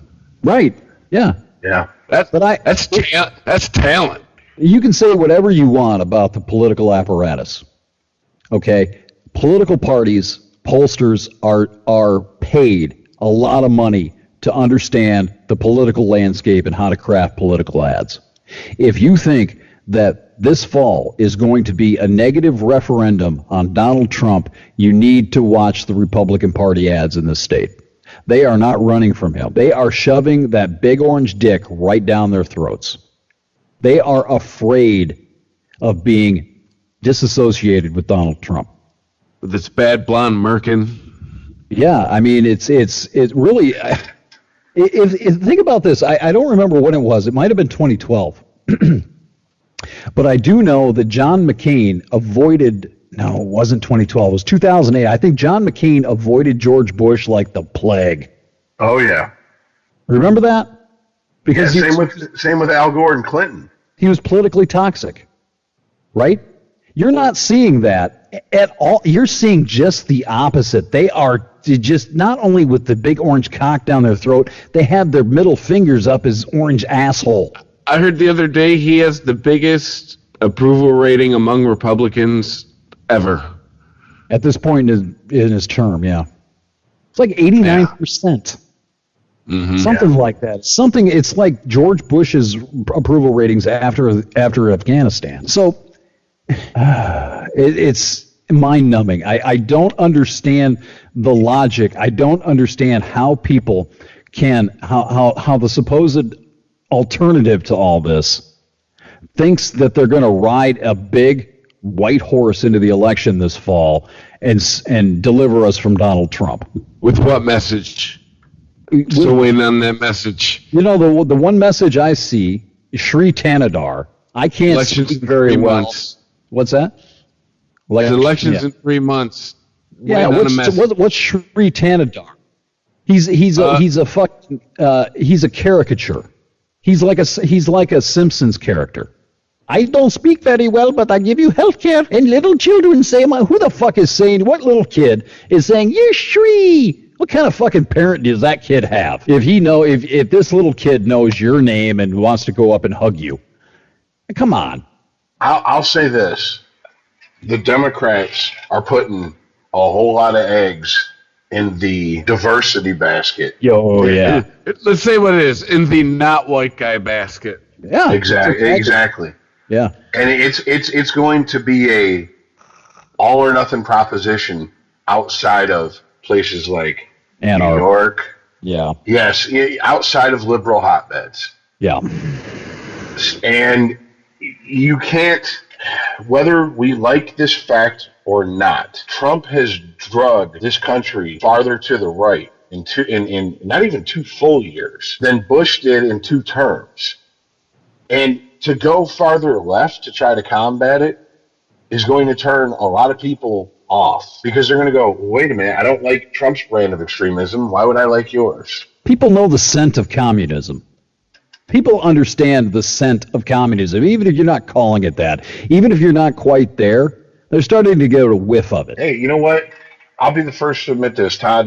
When I first started on this show, I used to call myself the token half-assed communist on this show. Until I went digging because I got tired of being attacked with, it's never worked. You have to show me where it's worked. And I've always been the type of person who's very pragmatic and show me. Don't tell me about the labor. Show me the baby. Show me where it works. And outside of very small, select, perfect, like Goldilocks zones that America is not in, I've never even seen it come close to working. In fact, it's been such a spectacular failure. It has a higher body count than all of World War I and World War II combined. All right. Yeah. I mean, that's just in a 100-year period. Yeah. That's just the ones we know about. Right. That's not including all the collateral damage that it did and was still doing in some countries. So I've had to be begrudgingly go, it can't work in this country. And until someone can show me how it works, I don't want to hear about it no more. Even adding it's a fairy tale. Adding that chemical component to this sort of concoction that we put together over the last 250 years is combustible. It's the antithesis, the direct antithesis of what this country is and is supposed to be. It's directly, diametrically opposed to what this country is, even whether you agree with it, whether you think it's bullshit or not, a fabrication, whatever. It's diametrically opposed to the American narrative. It cannot, the only thing that can happen by introducing that cocktail into this blender is combustion. It's the only thing. And one other point, when you say that Donald Trump has taken this country further to the right than George Bush, that may be, but the Democrats and the far left fringe got right behind that truck and gave it a push. Oh, absolutely. Inadvertently. They didn't realize they were doing it. They thought they were pushing the other way, but they weren't. No, they through their bullshit and their nonsense, and they're ignoring the bullet wound and bitching about, wanting to put a Band-Aid on a bullet wound and want to bitch about a hangnail. Yeah. They have made people go, we're tired of your bullshit. I mean, Aaron's not here to speak for himself. I'll presume to do that, and he'll, I'm sure, correct me next week if I'm wrong. But he and I, especially, and maybe you too as well, Rich, should be firmly in the anti-Trump camp, getting ready to go out and vote for the Democrats in the fall. All three of us should be. Now, I won't speak for him. I think he probably will just to vote against Trump. But I don't think his heart's in it. I don't think he really believes in what he'll be voting for. Again, Aaron, if you're listening, correct me if I'm wrong next week. I was just there a little over a year ago, calling Donald Trump a fascist and had the resistance shit all over my, Instagram or whatever you want to call it, right? I'm not there. I'm not representative of the entire country. I know that, and I'm not presuming to be. But if you can't keep me, what the fuck is wrong with you? And I'm not alone, man. I am not alone, and there are a lot of people out there that are thinking just the same way I am, exactly the same way I am, but are not going on into your fucking liberal little bubble, your isolated little echo chamber to do rhetorical battle with prefabricated talking points and cliches. We're just not engaging you. That's why you don't see us. We've said, fuck you, we don't want to talk to you anymore. We know what you're about. We know how ridiculous you are. You're not worth engaging. We'll go do our own thing. Grab him by the pussy would have destroyed anybody else. Right. Grab him by the pussy was a better alternative to you. That was a watershed moment in this whole debacle that's been the last year and a half. Oh, man, if you go back and listen to our show... Dude, we were like, he's done. Over. That's it. Thanks for playing. Have a good one. The fact that he made it through that, you got to look in the mirror. Be like, what the fuck? How did we lose? How did we lose these people? They didn't do it. They doubled down. So, anyway, yeah, I'll say it one more time. If you're here in Michigan and you watch television, pay attention to those Republican. I turn the channel now. I can't watch them. My girlfriend even started yelling at the TV last night. She's so sick of them and really eager for Tuesday to get here. But if you pay attention to those ads, it will speak volumes to where the political apparatus thinks we are in this state.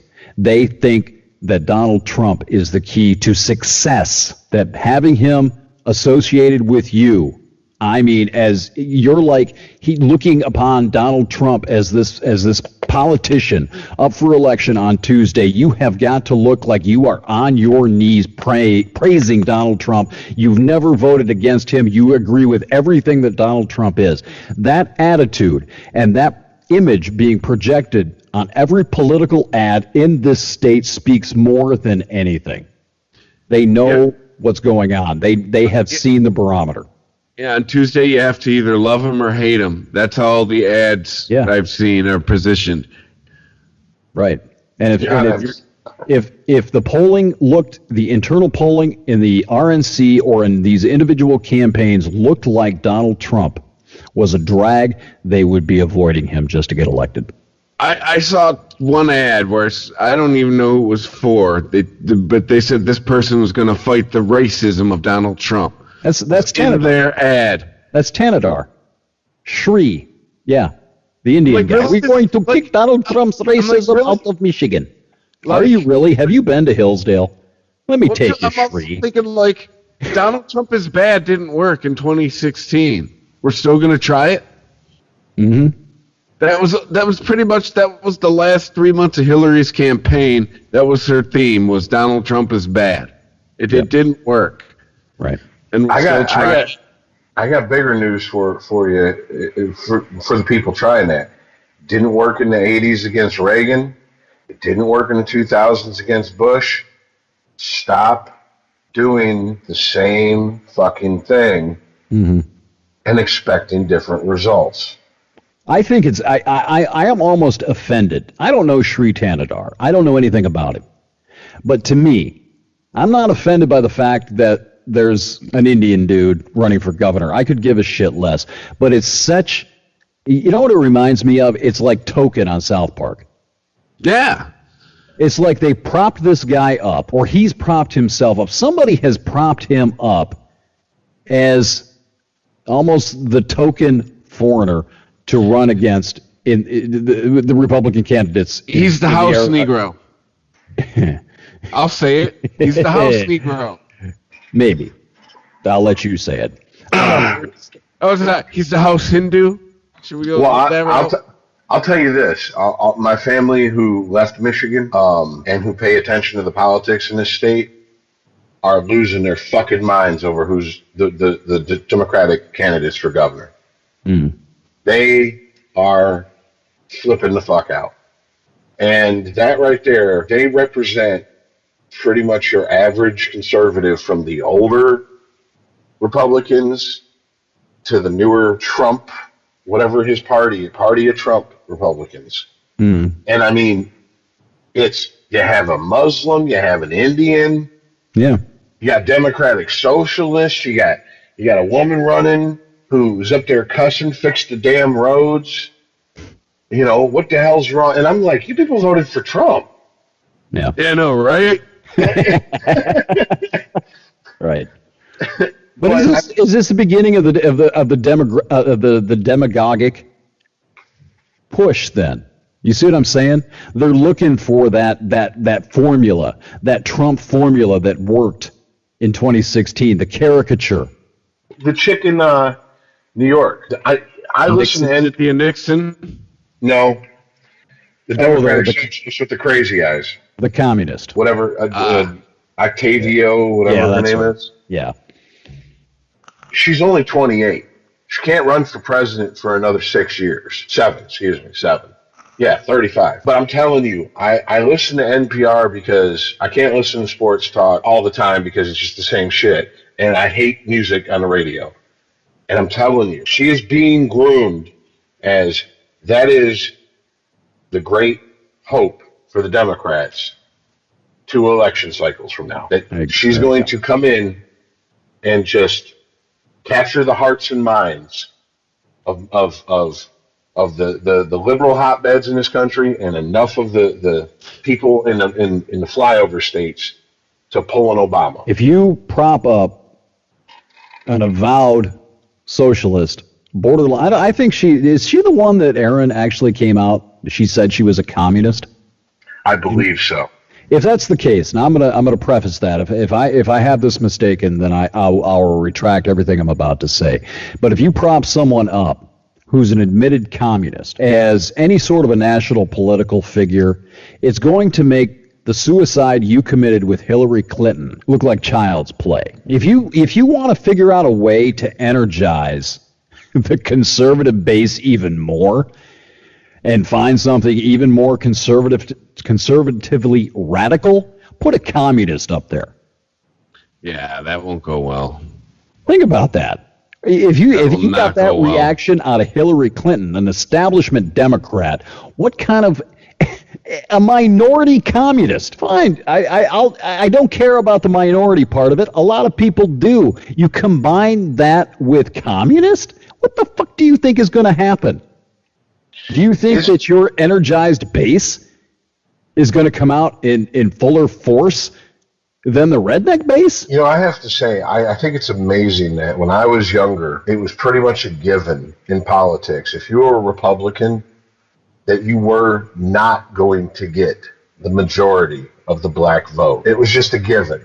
Yeah. Now, and they acted accordingly. They gave, lip service to, certain issues that they had to, but they didn't go campaign hard in Detroit. They didn't go campaign hard in Scranton, New Jersey. Yeah, right. They just knew.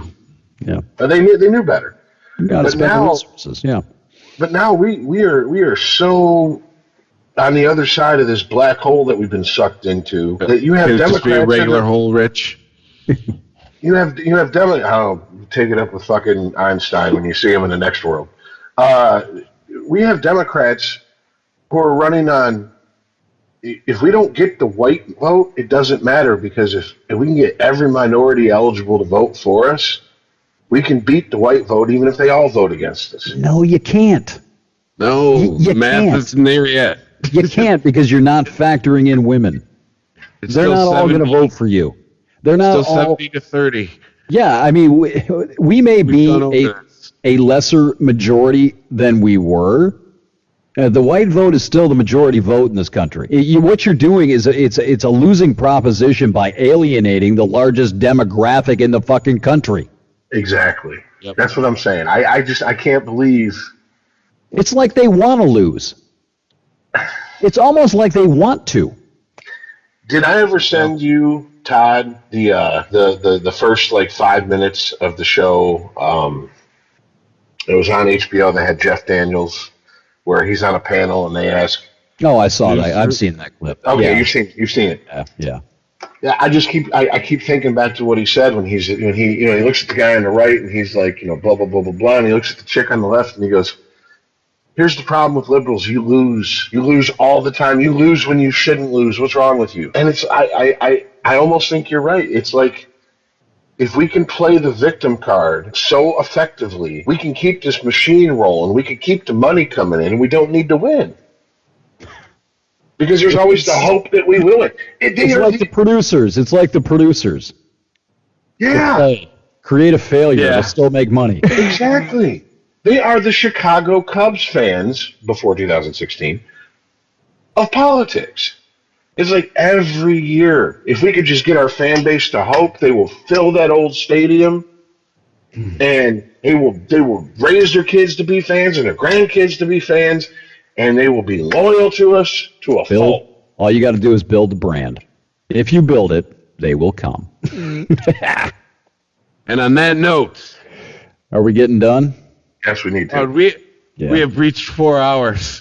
Yeah, this was good. I mean, we didn't have a lot of. Not like we. Wait a minute, real quick. How long was the Conan one? Conan the 7 Barbarian? hours. Damn it! That's still. You guys did a 7-hour podcast? No.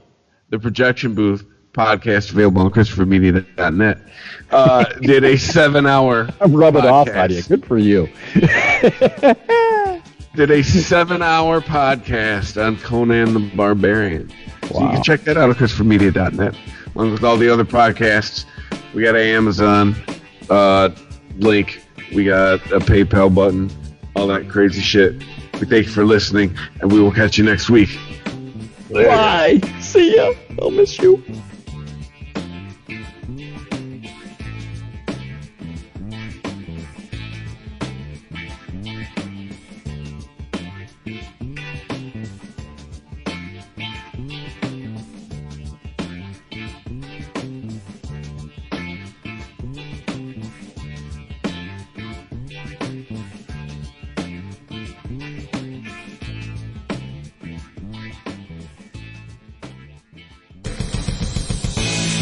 If you like this show, please tell a friend.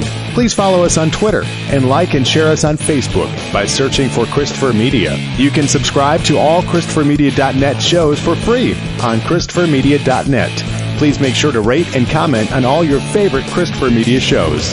Thank you in advance for supporting Christopher Media by clicking on the PayPal button and by clicking through to all the sponsors who support ChristopherMedia.net. Thank you for visiting ChristopherMedia.net, and thank you for listening. Thank you for visiting ChristopherMedia.net.